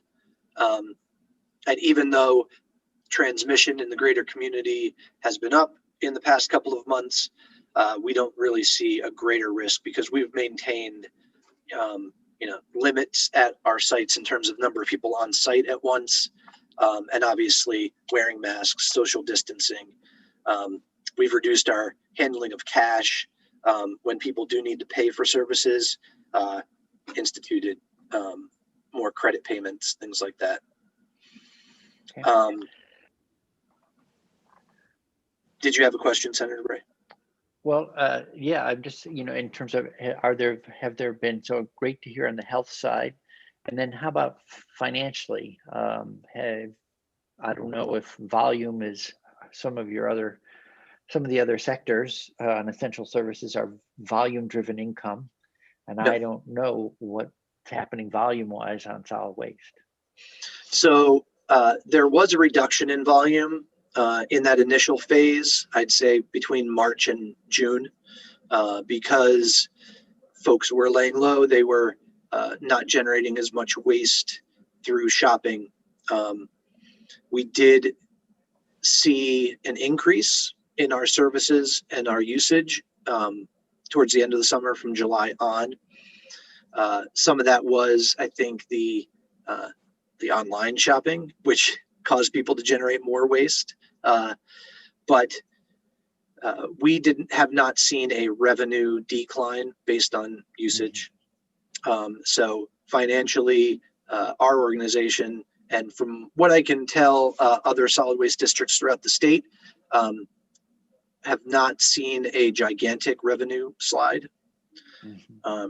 I have heard anecdotally from the private waste hauling community that there is a greater instance of their customers being in arrears. You know, that's sort of the monthly service. So people are getting these bills, and from what I hear from haulers, people are behind on their paying their trash bill.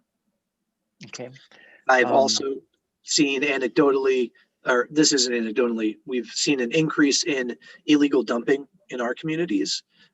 That's something that tells me that people are choosing not to pay to dispose of their trash, whether it's through a hauler or through a drop-off site, and are trying to find a free alternative on the roadside.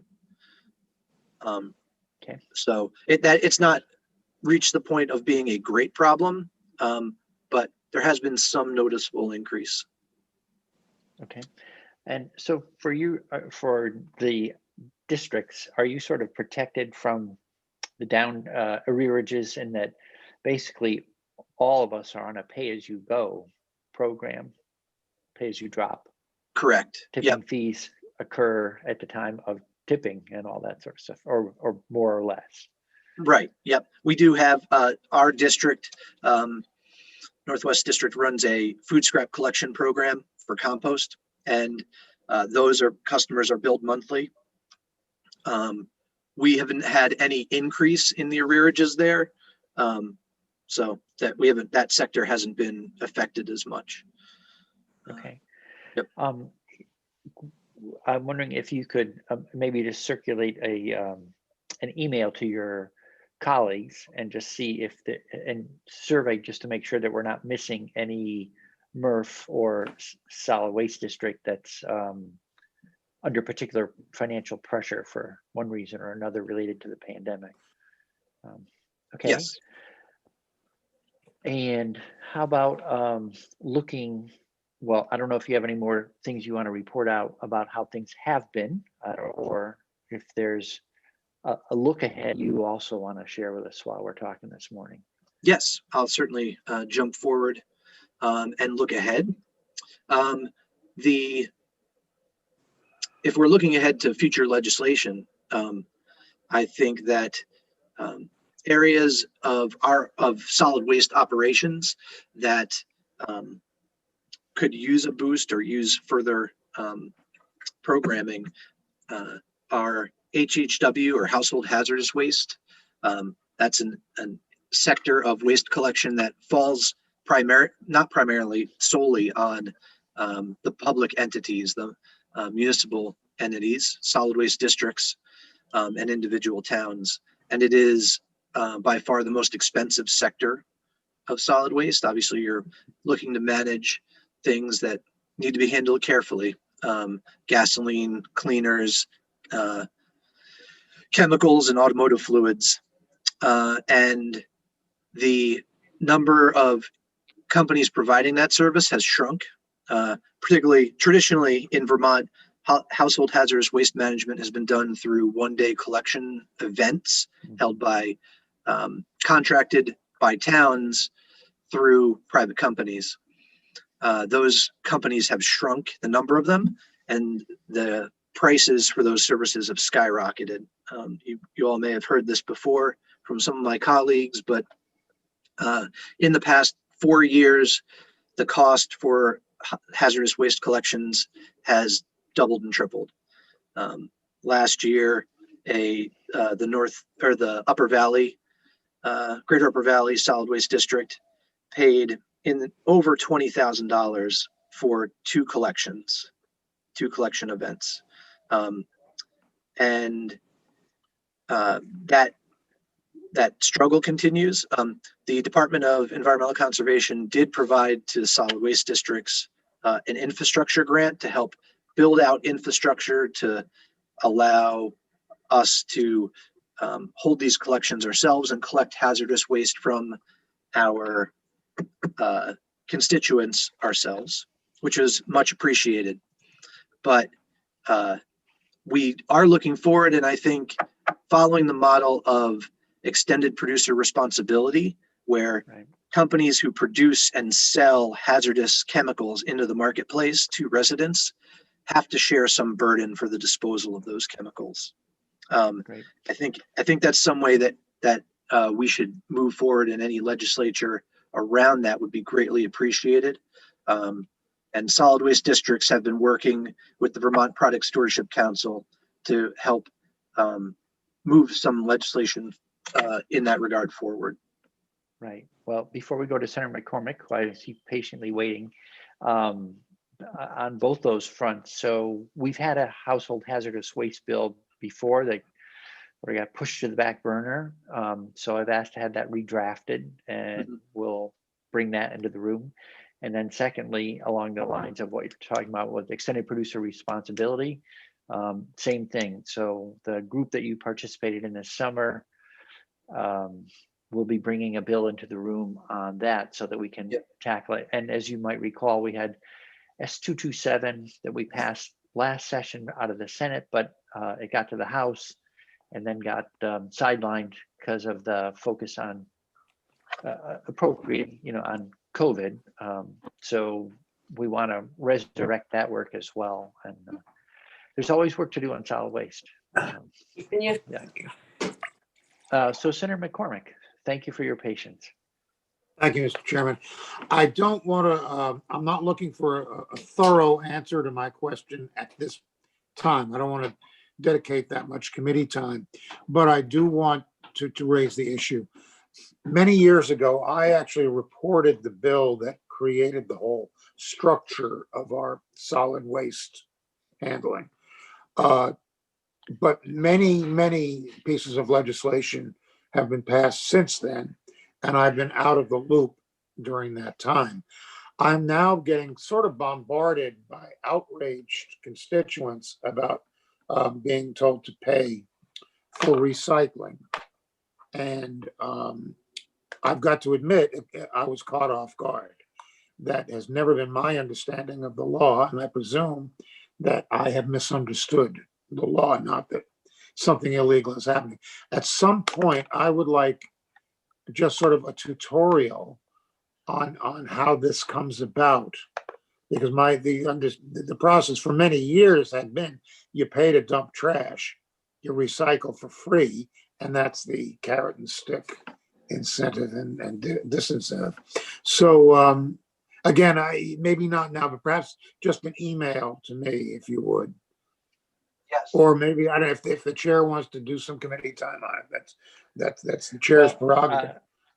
I think because we're going to have another witness, the Commissioner of DEC coming in shortly, we're going to take a short break before we switch. It'd be good to be able to come back to it at some length and really discuss this. But that's actually what Mr. I meant. Leddy, let me take a whack at it, and then Mr. Leddy can correct me, since he, my understanding was early on we were not charging in order to encourage people to get involved in recycling. But because it always had an actual real world cost to handle those materials, and those costs have gone up, we needed to ensure that those who are burdened financially with handling the materials could recover their actual costs. And so we had instances where haulers who set up a truck on a Saturday morning to receive trash, they would have people showing up who wanted to drop their recycling for free, but weren't actually depositing trash and paying. So it was a pure cost to those haulers.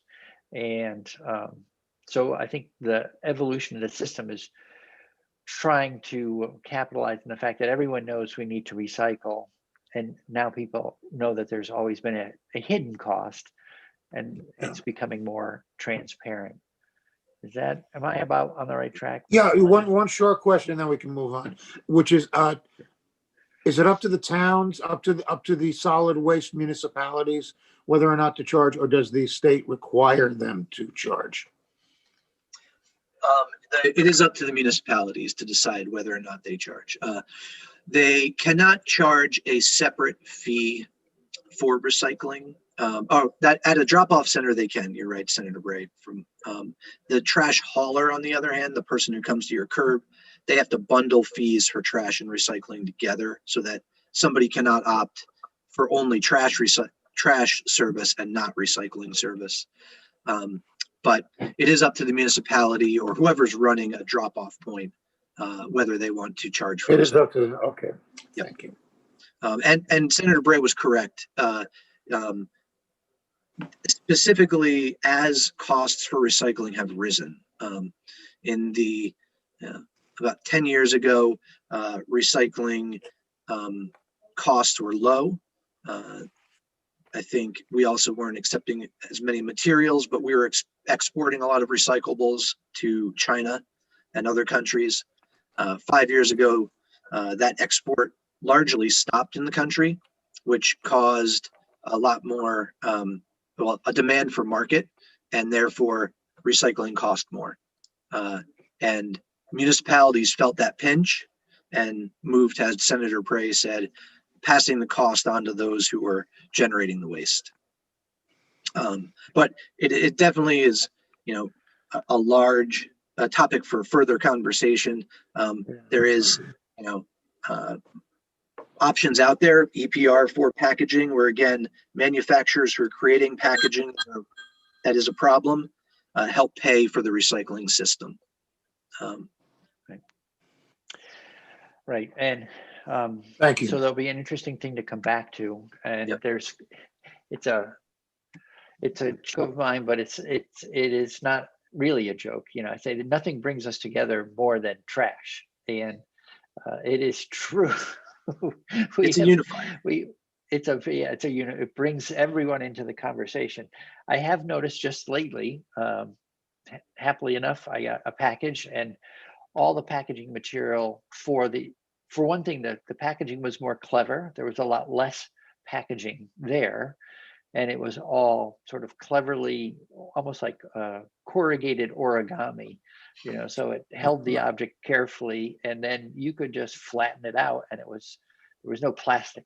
It was just corrugated, which as I understand it, is still one of the more valuable recyclables out there. It is indeed.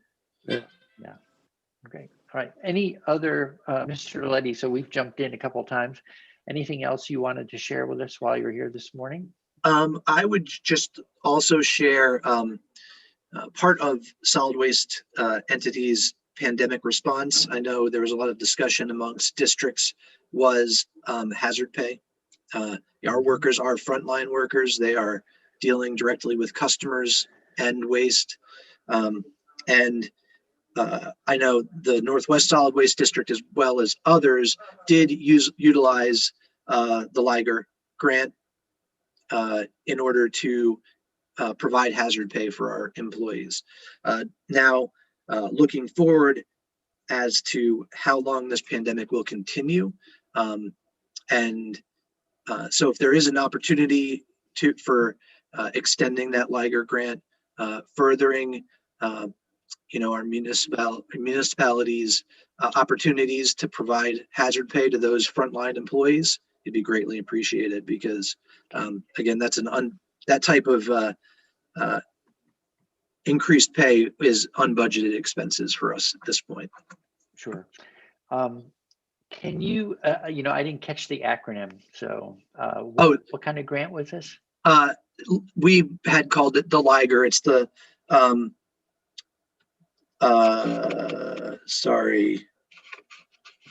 local government expense reimbursement Oh, okay. which was the pass-through money was just specifically for municipalities through the Department of Taxes. Okay. Great. All right. Well, thank you very much. I'm looking around the room to see if there are any other committee questions. I'm being careful because I can't see blue hands or yellow hands or any hands at all, even when you beautifully put them up. Senator McDonald, that hand I can see. You're still muted, Senator McDonald.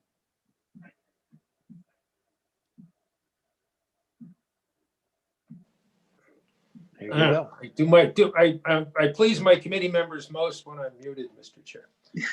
It has been suggested in the past that one of the ways we might deal with solid waste and packaging is to require that all retailers at the exit of their store have a place where the buyers can take the product out of the packaging and leave all that stuff at the store for the store to get rid of, and then get in their car and not have to deal with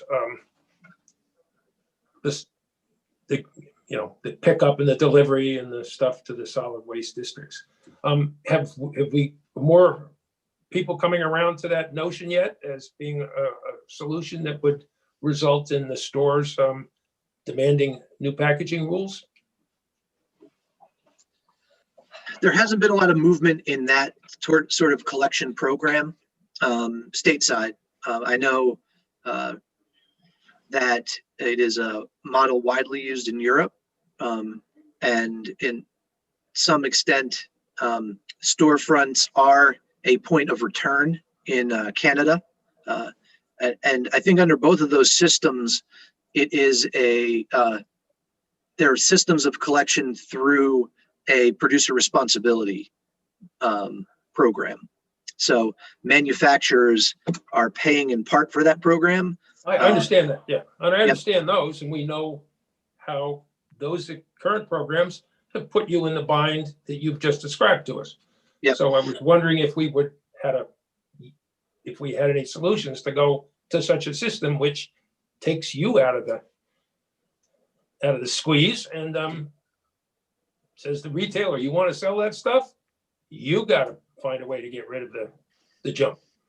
Yeah, and again, I haven't seen much movement on that, and that would provide some backward pressure on because the real problem is the material types. You know, what are the companies making products out of? We know that. Plastic, we know that. yep. That's your problem. If you come up with any ways to push us in that direction, don't hesitate. Thank you very much. That sounds good. Thank you. Right. And Mr. Leddy, you've participated in that solid waste working group on EPR, right? I have, yes. Yep. Yeah. So we'll be seeing some of the work product, that group and that draft bill in the next couple of weeks. Senator Westman? As just a little follow-up to what Senator McDonald said, you know, I would be interested, you referenced earlier in there that with the pandemic, you saw a huge increase of trash volume because of online shopping. And I am particularly interested. Everything I get is so overpackaged. And I know that all of this has become online shopping. And the more pressure I put on landed stores, the more I put them at a disadvantage to those online shopping mills. So whatever you come up with, I would encourage you to think about how you dealt with these online companies that are packaging everything beyond belief. I got a solution, Mr. Chair, but I won't take up the time, and I'll speak to Senator Westman on another source. Thank you. Great. Yeah. And I would say that we did have multiple discussions about online retail and made sure that any system for producer responsibility that we created did not provide loopholes and held online retailers accountable for their packaging. I wish there was a way that we could, during this COVID time when we've seen that increase in online shopping, quantify it somehow. Yeah, Agreed. I have a feeling our packaging discussion is going to get very interesting. You know, it's a complicated, I mean, it's just a very multifaceted thing, and it involves a lot of human behavior. So I think the most popular thing we could do is ban peanuts. Those peanut things. Oh God. yeah, I don't know that I've received but like one package in a year with those things. But all right, well, great. So Mr. Leddy, if you're all set, or if there are no more committee questions, I don't see Commissioner Walk here yet, and that's actually kind of good news. Let me just check with Jude to see if you've heard from the commissioner who's on our schedule for Yes, 10:30. I am going to text him when we're ready for him. Oh, great. Okay. So committee, let's reconvene. We'll take a break to 11, reconvene and finish the morning with Commissioner Walk. Okay.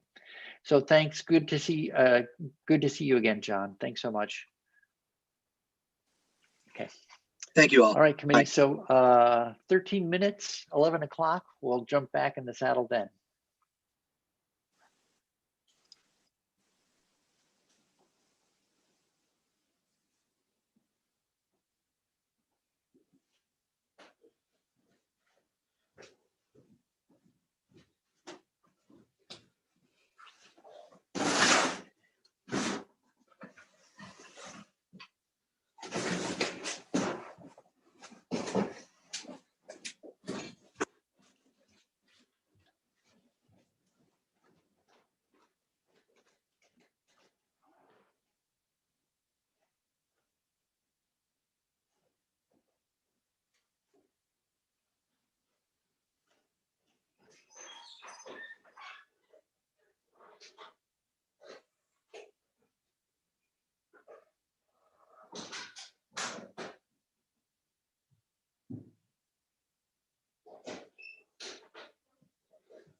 It's all relative. It's not a particularly lovely day. It's chilly and damp and gray. But living in front of these damn screens, I just spent 2 minutes out on my deck getting fresh air, and it was lovely.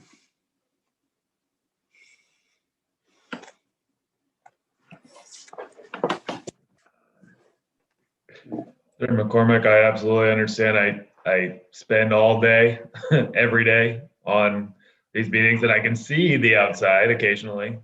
Yeah. Monday, I went from 7:30 in the morning till 9:30 at night on virtual meetings, and I just, my eyes are starting to twitch.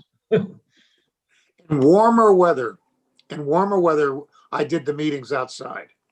I think most of us did. I just sat on the deck. That was nice. But even just a couple of minutes of this gray, wet, chilly day, just fresh air was just lovely. Yeah. Good morning, Mr. Commissioner. Good to see you. It's 11 o'clock and we don't have to start this meeting. We just did a pause for a little break. So I think everyone in this room is entirely sympathetic to, what it's like to do too much Zoom time in a day. So I will say there, I'll make a small note of value that, I was over in your sister committee over on the House side just now. And because of the beauty of it all being virtual, a text from Jude and I'm just pop over without, scrambling through the building and trying to fight my way into your committee room. Yeah, well, yeah, the there are certain parts of the real world that I suppose we won't miss when we're all back in the building again together. So I had loved to check in with you on, we've been doing our tour basically of operating areas that we partner with and saying where are we what are the impacts been in the last 9 months with the pandemic, and then with an eye one towards just first catching up so we're conversant with where we really are, and if and then two, and maybe problems have emerged in the last 3 months since we haven't been together, and then the other thing is turning the coin over and saying, okay, looking forward into 21, are there things programmatically or in terms of funding that we should be aware of to help continue to respond to the pandemic? So that's our goal for this morning. Thank you. Thank you, Senator. I'll talk first about sort of our outward facing work and some of the changes we've made from an operational standpoint, mostly just in review. We had many of these conversations over the course of the summer when we were in spring and summer, as we were sort of first in that initial response period, trying to understand what things we needed to be aware of and relax slightly in a temporary sense to be able to respond to the pandemic. We had many of those conversations around solid waste collection and bottle redemption and things like that are long in the past, and we have not seen major concerns on from the summer. But we did take proactive steps to make sure that we could respond to situations as it came up if a facility or an operation was particularly hard hit from a staffing perspective or wasn't able to be on site to do a certain monitoring task or other things. We executed our enforcement discretion authority or made it available to be exercised if need be. Frankly, we had very few instances of need because by and large, people were able to continue to do the work necessary to comply with Vermont's laws and our regulations. And so that really, I think that has shown that we were able and ready to be able to support so that people could focus on the primary needs associated with responding to the pandemic, but we were quickly able to understand what those challenges might be and be able to address them Great. in an effective way. So, And may I ask, how about your own staff? How did you all, I mean, you have exposures related to that work. How has your staff come through this? our staff has been incredible through all this. We lived through Irene, where all of our offices were flooded, and I will give a lot of credit to leadership in the Shumlin administration of the agency that said, we're going to move to laptops and docking stations and cell phones for everybody, because it's much more flexible. So on day one, we were able to go and be home, right? And so that really made a difference. Talking to my colleagues around the region and around the country, they're all scrambling because they have no capacity to make that transition. So that really made a huge effort. And we really focused on our collective humanity throughout all of this. Obviously, the challenges that we all face are all real, and they're all about how do we respond together and how do we work together to address these issues, and really helping make sure that we're all able to do our work and to support each other has been really important throughout all of this, and to support Vermonters as well. And so I think we've put in place effective protocols to be able to do field work and to do inspections and other things. It was a little bit delayed through the early spring and spring and early summer, but we ended up getting to the vast majority of what we would have done otherwise.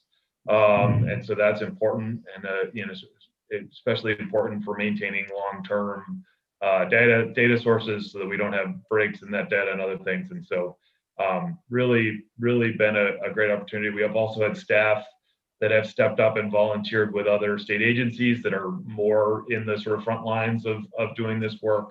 We have people currently working at the VDH lab doing running tests, and we have a group of people who are going to be working with VDH on as vaccination clinics get stood up. We've had people volunteer to help with getting business grants out through ACCD and other partners. It's been really impressive. And so and as it relates to CARES Act funding, it's been a really kind of remarkable last few months.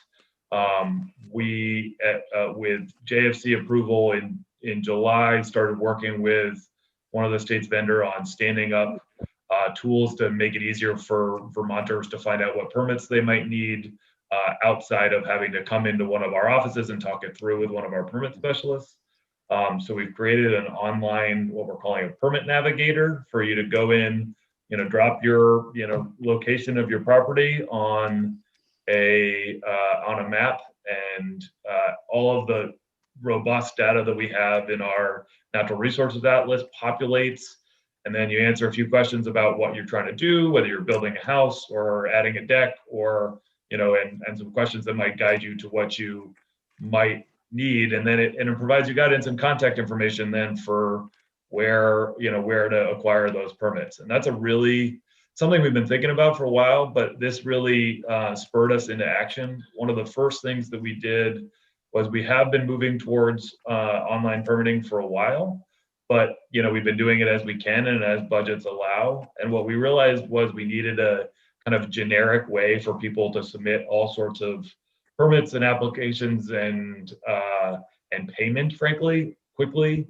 And so within weeks, we stood up early on in the process a sort of generic form to be able to do that. And that's really made a huge difference for Vermonters to limit their contact, not having to go to post office, all those things to send us things. It also, frankly, helps with our processing times and our ability to review things and turn around quickly. So that's been a great work on that front. We've also had a couple of really important programs that have come up late as new issues have emerged, or other, or more resources are available. So I'll say there are sort of two instances of that I'd like to highlight.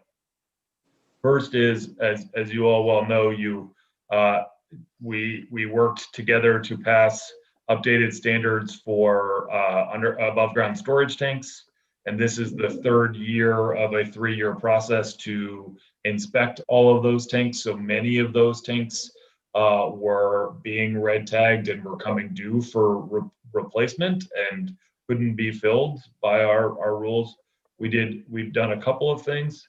One, we have a pot of money every year to help low-income Vermonters replace those tanks. But due to a partnership with ACCD, we were able to significantly ramp up that funding, putting an extra $300,000 on the ground between the end of November and December of new tanks. We've worked with the fuel supplier network to make sure that they can work with us to find ways to provide fuel to tanks that haven't been replaced yet in a safe way, so that we're minimizing the chance of release, but keeping Vermonters warm during a dangerous period of time when we need people to stay home. And so those are really significant pieces. The other thing that's come up, came up first in the context of electric utility bills with arrearages, issues with Vermonters not being able to pay their electric bills. We've been able to incorporate some of that work, and with help of the Public Service Department and Rural Water and other partners, to be able to get some of that money out to Vermonters. I believe in the realm of $500,000 late in the fall into the winter to help with that work. There is significant unmet need still. Part of the challenge with that is that a lot of the smaller water systems bill quarterly or annually even. And so it's hard to know what's still out there in terms of need. Sure. And just so you know, earlier this morning we had Riley Allen in, and he walked through the payouts and pie chart showing gas, water, electric, etc. So we have a picture so far of what's happened, but we also did ask for kind of a forecast of, two things. One is, what is still outstanding, even though we've gone through $8.5 million worth of arrearages across all those sectors? And then two, this requires some guessing, because who knows how the pandemic will wind down.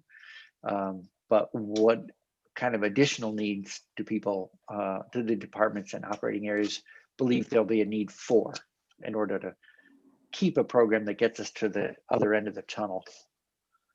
Yep, and we'll continue to work with our partners on that. We're primarily a sort of a conduit, since we don't have any control over the billing processes and things like that, but we are a convener and bring partners together to help understand that.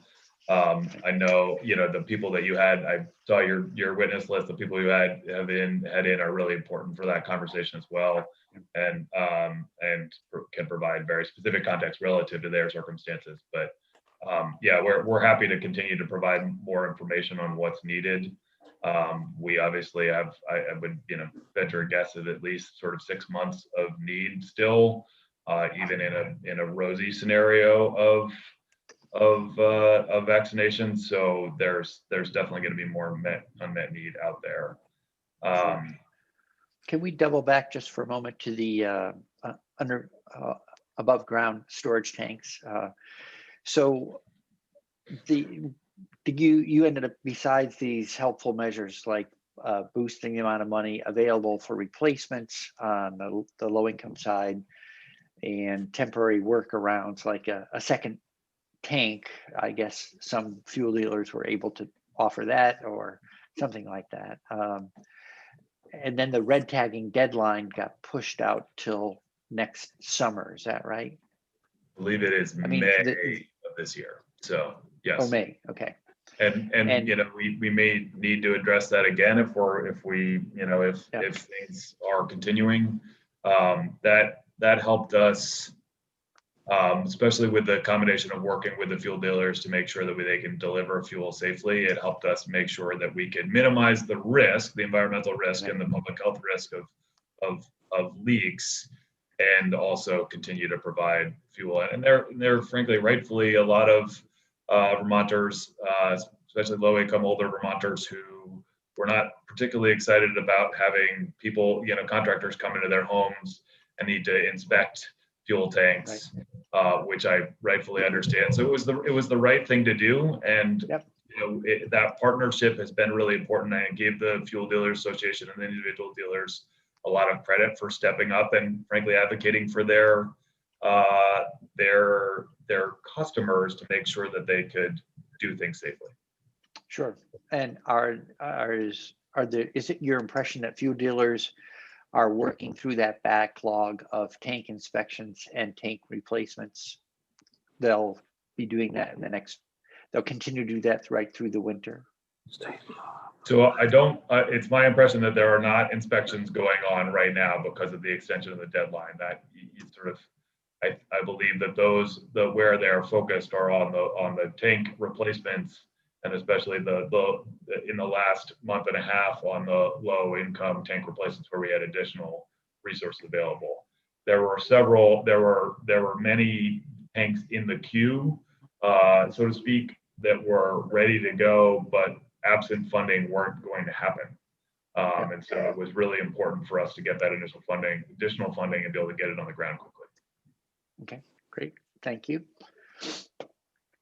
And then I think there's sort of, what are we seeing from Vermonters in terms of life in the pandemic from an environmental perspective? We're seeing, I think we saw a 22% increase in failed septic systems. We're all at home a lot, and that seems to be having an impact. We are also seeing the number of complaints called into our enforcement officers increase. And so those are the sort of operational impacts we're seeing. The interesting piece that we have yet to really see is an impact on the level of kind of new economic activity that is reflected in our permit applications and revenue. My guess would be we would start to see some of that impact more this coming spring, because many of the projects that were planned and applying for permits this past year, sort of had everything all ready to go. And now we're in a place where people are trying to make a decision whether it makes sense to move forward with an activity rather than, being all ready to go. So that's kind of a where we are in terms of the overall picture and how we fit into the world at large. We've done our best to be as responsive to Vermonters, to requests from legislators to address things as they come up, and I think we've been really flexible and able to address things and make sure that we maintain environmental quality across the state. There's lots of positives that come from this. Obviously, talk about some of them, but the level of coordination between our various partner agencies within state government and primarily our other New England states in working together to figure out things as they come up has been a really positive outcome of this. And there's much closer collaboration and coordination on issues than there always was in the past, but it wasn't on the same sort of sense of urgency. And so I think it's a really positive development. You had mentioned an increased number of complaints. Is this because people are in different places and more observant of what's going on around them? I mean, how would you describe what's going on? I don't know if we have dug into the data that much to know the answer to that, but my expectation would be that people are spending more time at home looking out their windows and observing things that are happening. Okay. I wouldn't necessarily say that's an increase in issues. It's right.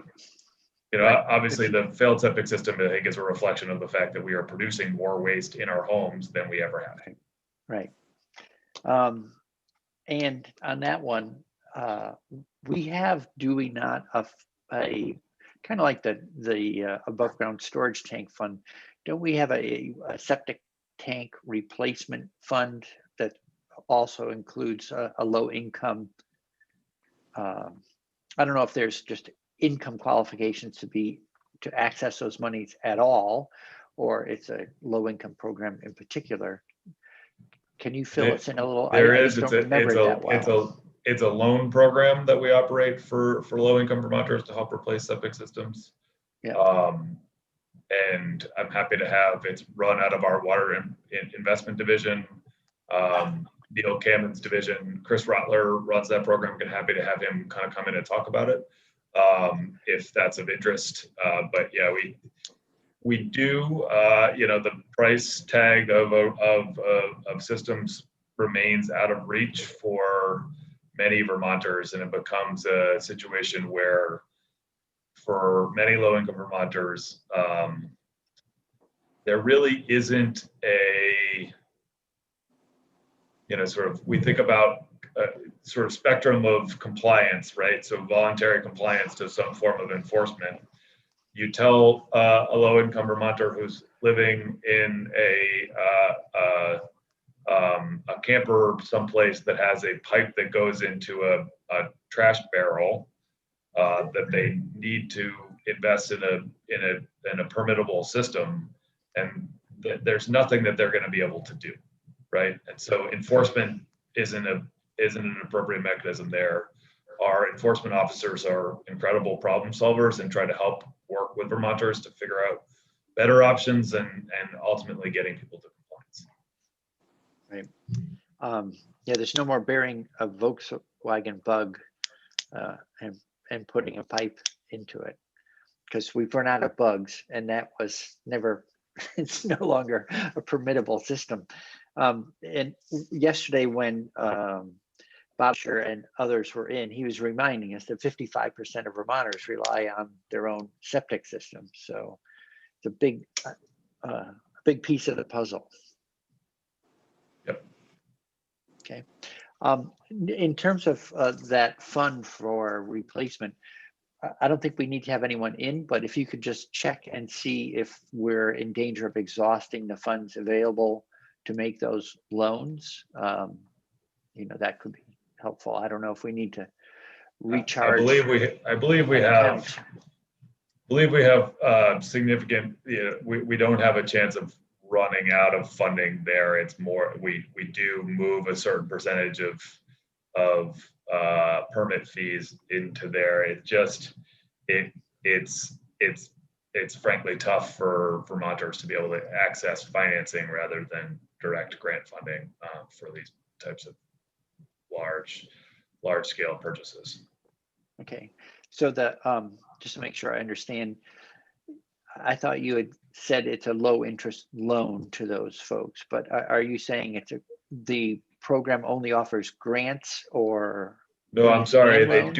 They do offer loans, even at low interest financing. Many Vermonters can't afford to take on the financing to be able to do that. They simply don't have the principal and interest payment to be able to do the work.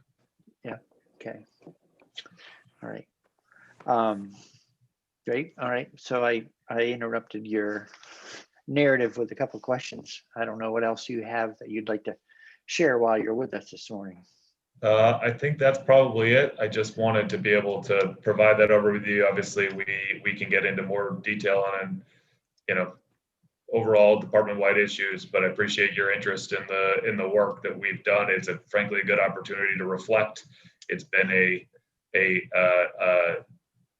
wild 10 months of going through and figuring out what's needed and kind of understanding where we've been and capturing some of the things that we've learned that are actually really helpful through this process so that we can make sure that we're operating even better than we did before. And I think that's something we're really interested in, and we're really interested in sort of what our workforce looks like and how we're organized and how we do our business post, sort of in the post normal, whatever that looks like.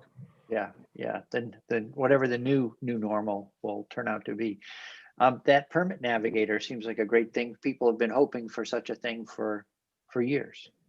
Yeah, and in an ideal fashion, we would start to incorporate sort of a phase 2 process of that, which is really how do you take that sort of initial screen of what you might need and kind of directly feed into interactions with our programs, either through permits or questions and all those things, and that's on our agenda to do. It's a money and time issue. We could get done what we could get done with the somewhat arbitrary 12/30 date completion date, and so it's certainly something we'd like to build on for, and that's part of the reason why we use the the state's preferred platform for these types of systems, which is Salesforce, to be able to have something that we can build on going forward. So I think it is really important. I'm happy to have the team come in and walk you through what it does and sort of give a tour, because I think your constituents will have questions and you can help share that information out there if that's something that's of value. Okay, well, great. Thank you. Senator McDonald.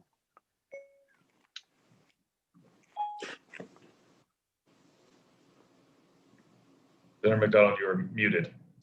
Thank you. Federal funds tend to be required for issues dealing with COVID.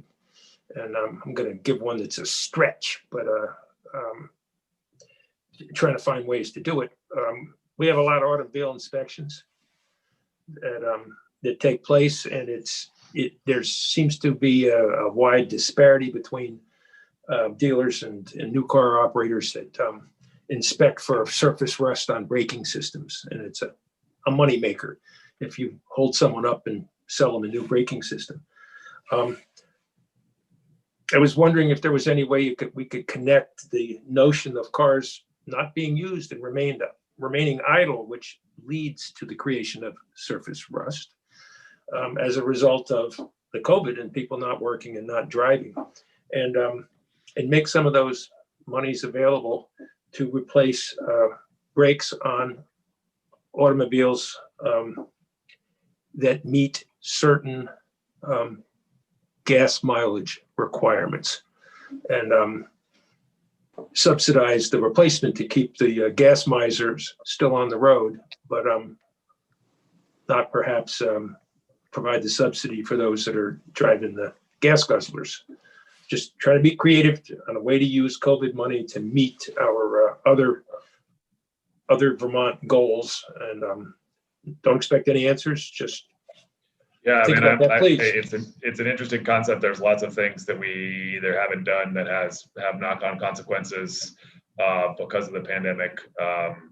We have the Agency of Administration has used a company called Guidehouse to provide sort of analysis on what is an eligible cost as part of the use of CARES Act money.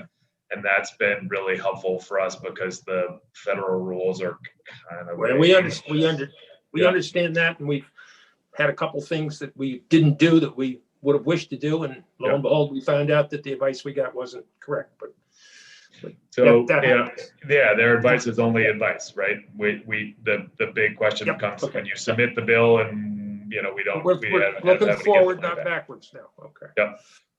I would encourage you. That sounds like a good conversation to have with Commissioner Manoli from DMV, who runs that kind of component of the state inspection program.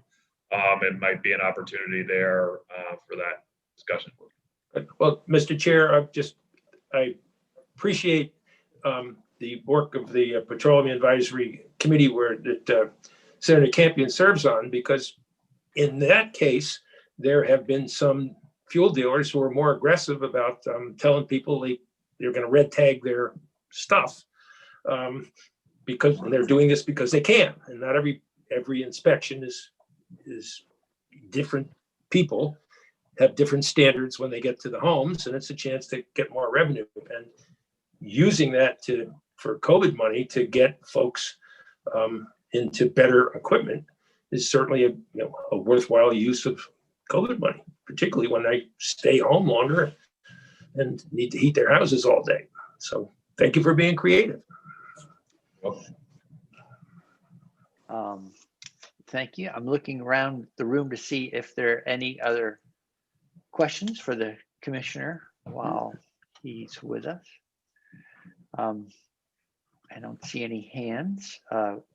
One thing we've talked, you and I, Commissioner, about prior to the session, it came up in our committee discussion about priorities for the coming session is,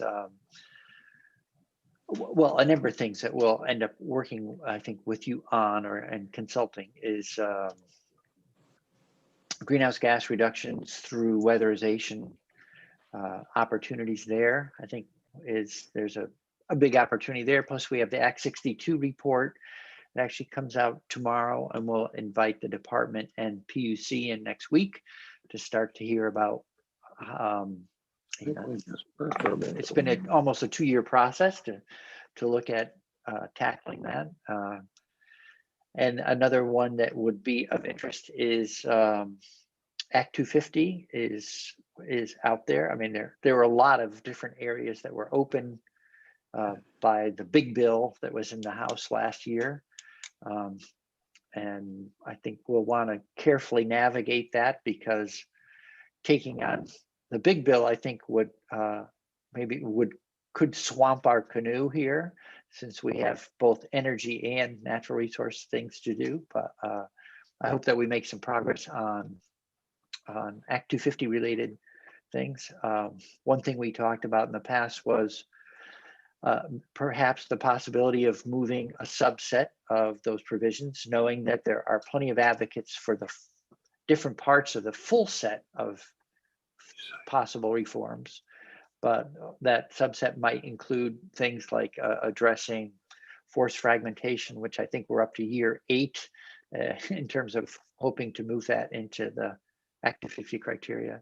We also heard a fair amount of last year about the cost-efficient wildlife to perform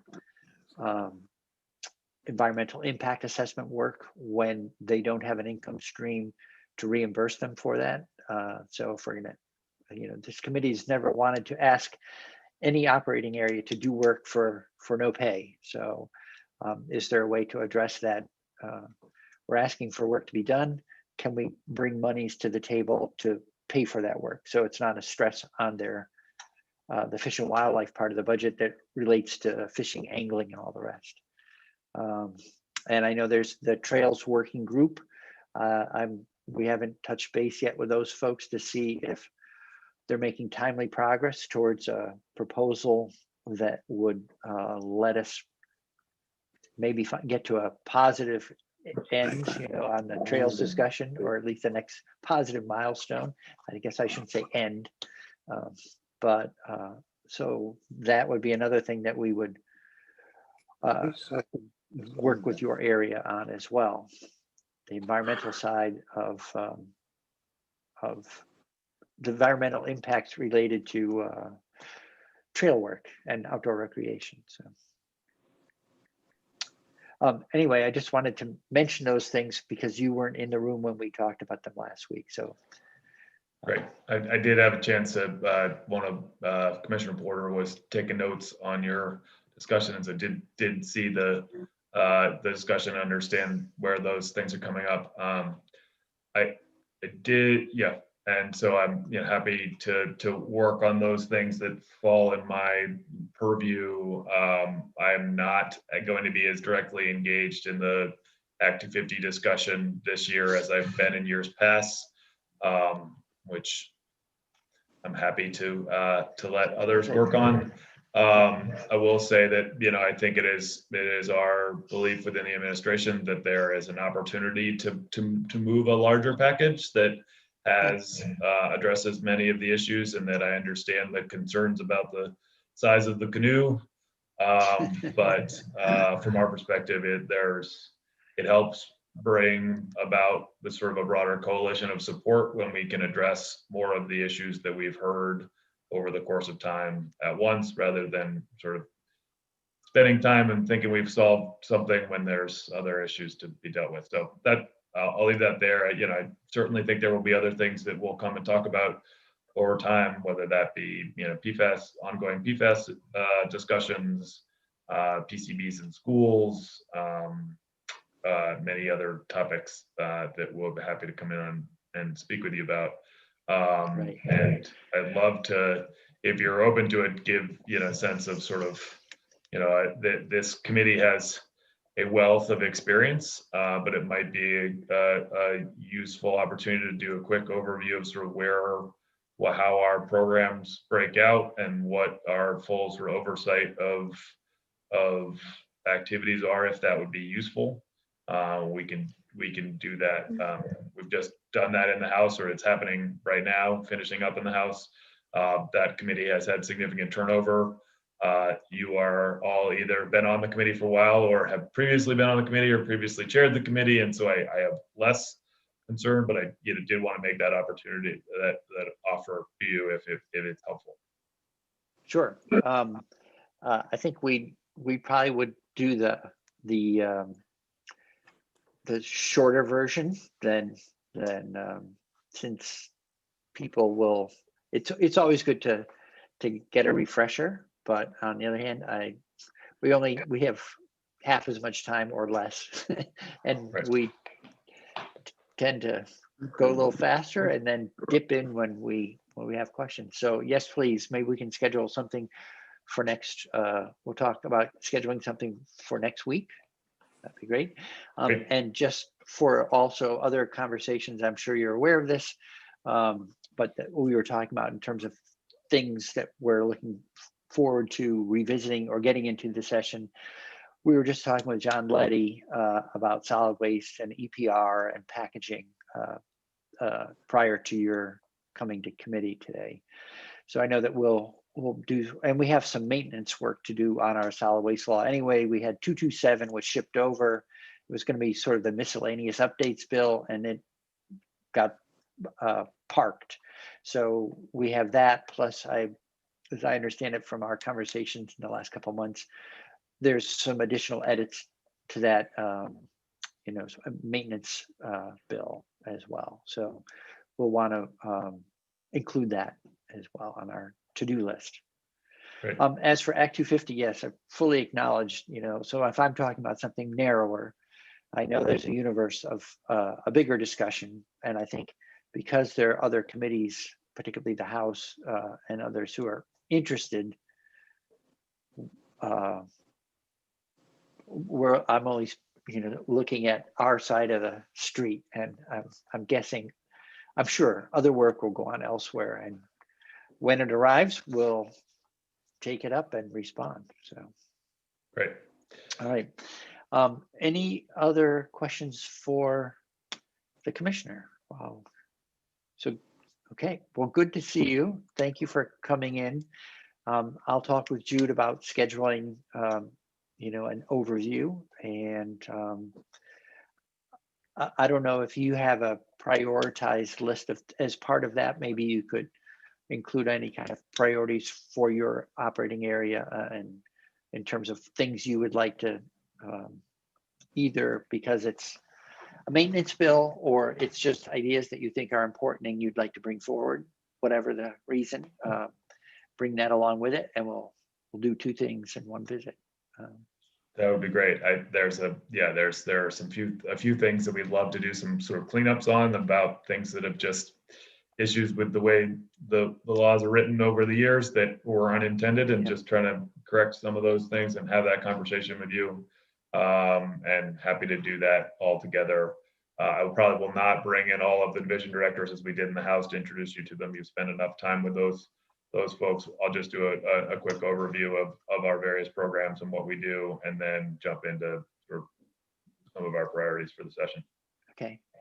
We did have just a flag, I'd written over the summer to flag for the department, and I think the letter went to Secretary Moore, but on anti-degradation rules. And so one of the things we'd like to check in on is what's happened there. I mean, they've been held up for a variety of reasons, and I think we don't necessarily have a good understanding of what the timeline is for completion, or what the obstacles to completion or writing of anti-deg rules are.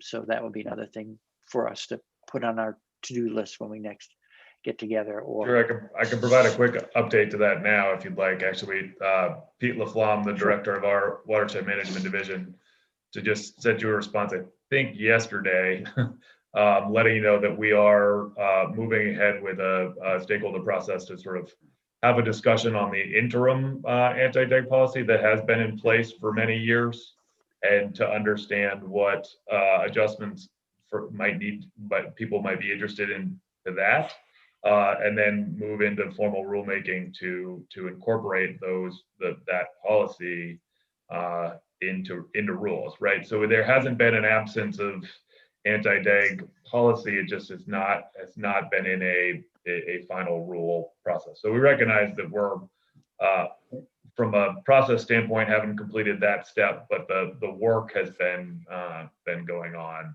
in the same fashion. So but we look forward to moving that forward and understand that that's a priority for the committee, or and as expressed by your letter. So Okay, well, thanks. There's also, I don't think it will come home to roost necessarily this session, but maybe next. Last year, which feels very recent, we passed 833, H833, which was the Interbasin Water Transfer Working Group, which really tried to look more broadly at surface water inventorying and management. And I don't think the Senate has made any appointments to that. I inquired a number of times during the fall, but it didn't happen. So the ball's in our court, I think, to assign the legislatively appointed members, and we'll look forward to getting that work going. But the report, I think, out of that group wasn't due until late 21 to be used in the 22 session. Correct, and part of that is on us. We are at the agency is the chair of that body, and we've been working to put that together. But it has, given everything that's been going on and the timeline that you gave us, which was frankly more generous than some other reports, gave us the ability to make sure we were doing that deliberately. We have started to get recommendations from the other agency partners who are assigned, and have reached out to the new chiefs of staff of the pro tem and the speaker to get that legislative appointment process moving, because we do look forward to completing that work. It's an important step. Sure. Okay. Any committee questions for Commissioner Walk while he's with us this morning? All right. Well, seeing none. So thanks very much for coming in. Good to see you. And I imagine we'll see you pretty regularly during the session, even if you're not the Act 250 point person anymore. I'm happy to come in and chat with you about whatever topic is needed. Okay. Back to 50. Thank you. So committee, I just wanted to check in on, we seem to be doing fine with raising hands, but I know Senator McCormick, you've been dutifully raising your electronic hand. And I wanted to check with Jude because I can't see when you do that. So I don't want anyone feeling ignored because it's entirely unintentional. I could do it I could do it like an ill-behaved kid in school, you know. Mr. Chairman. I've tried to send you chats when I see Senator McCormick's hand. Right. So I did see that last time and it worked, but Okay. I didn't realize that I don't know where I should see that on his screen, his little Hollywood square. Yes. Yeah. Okay. So maybe you could ask Ledge IT why I can't see those. Well, I don't have to use the blue hand. I mean, if you'd rather, I'll just Commissioner. do this. Okay. All right. All right. So and now that we're so let's We're still live. adjourn. Yeah. Yeah. If we could officially adjourn the meeting and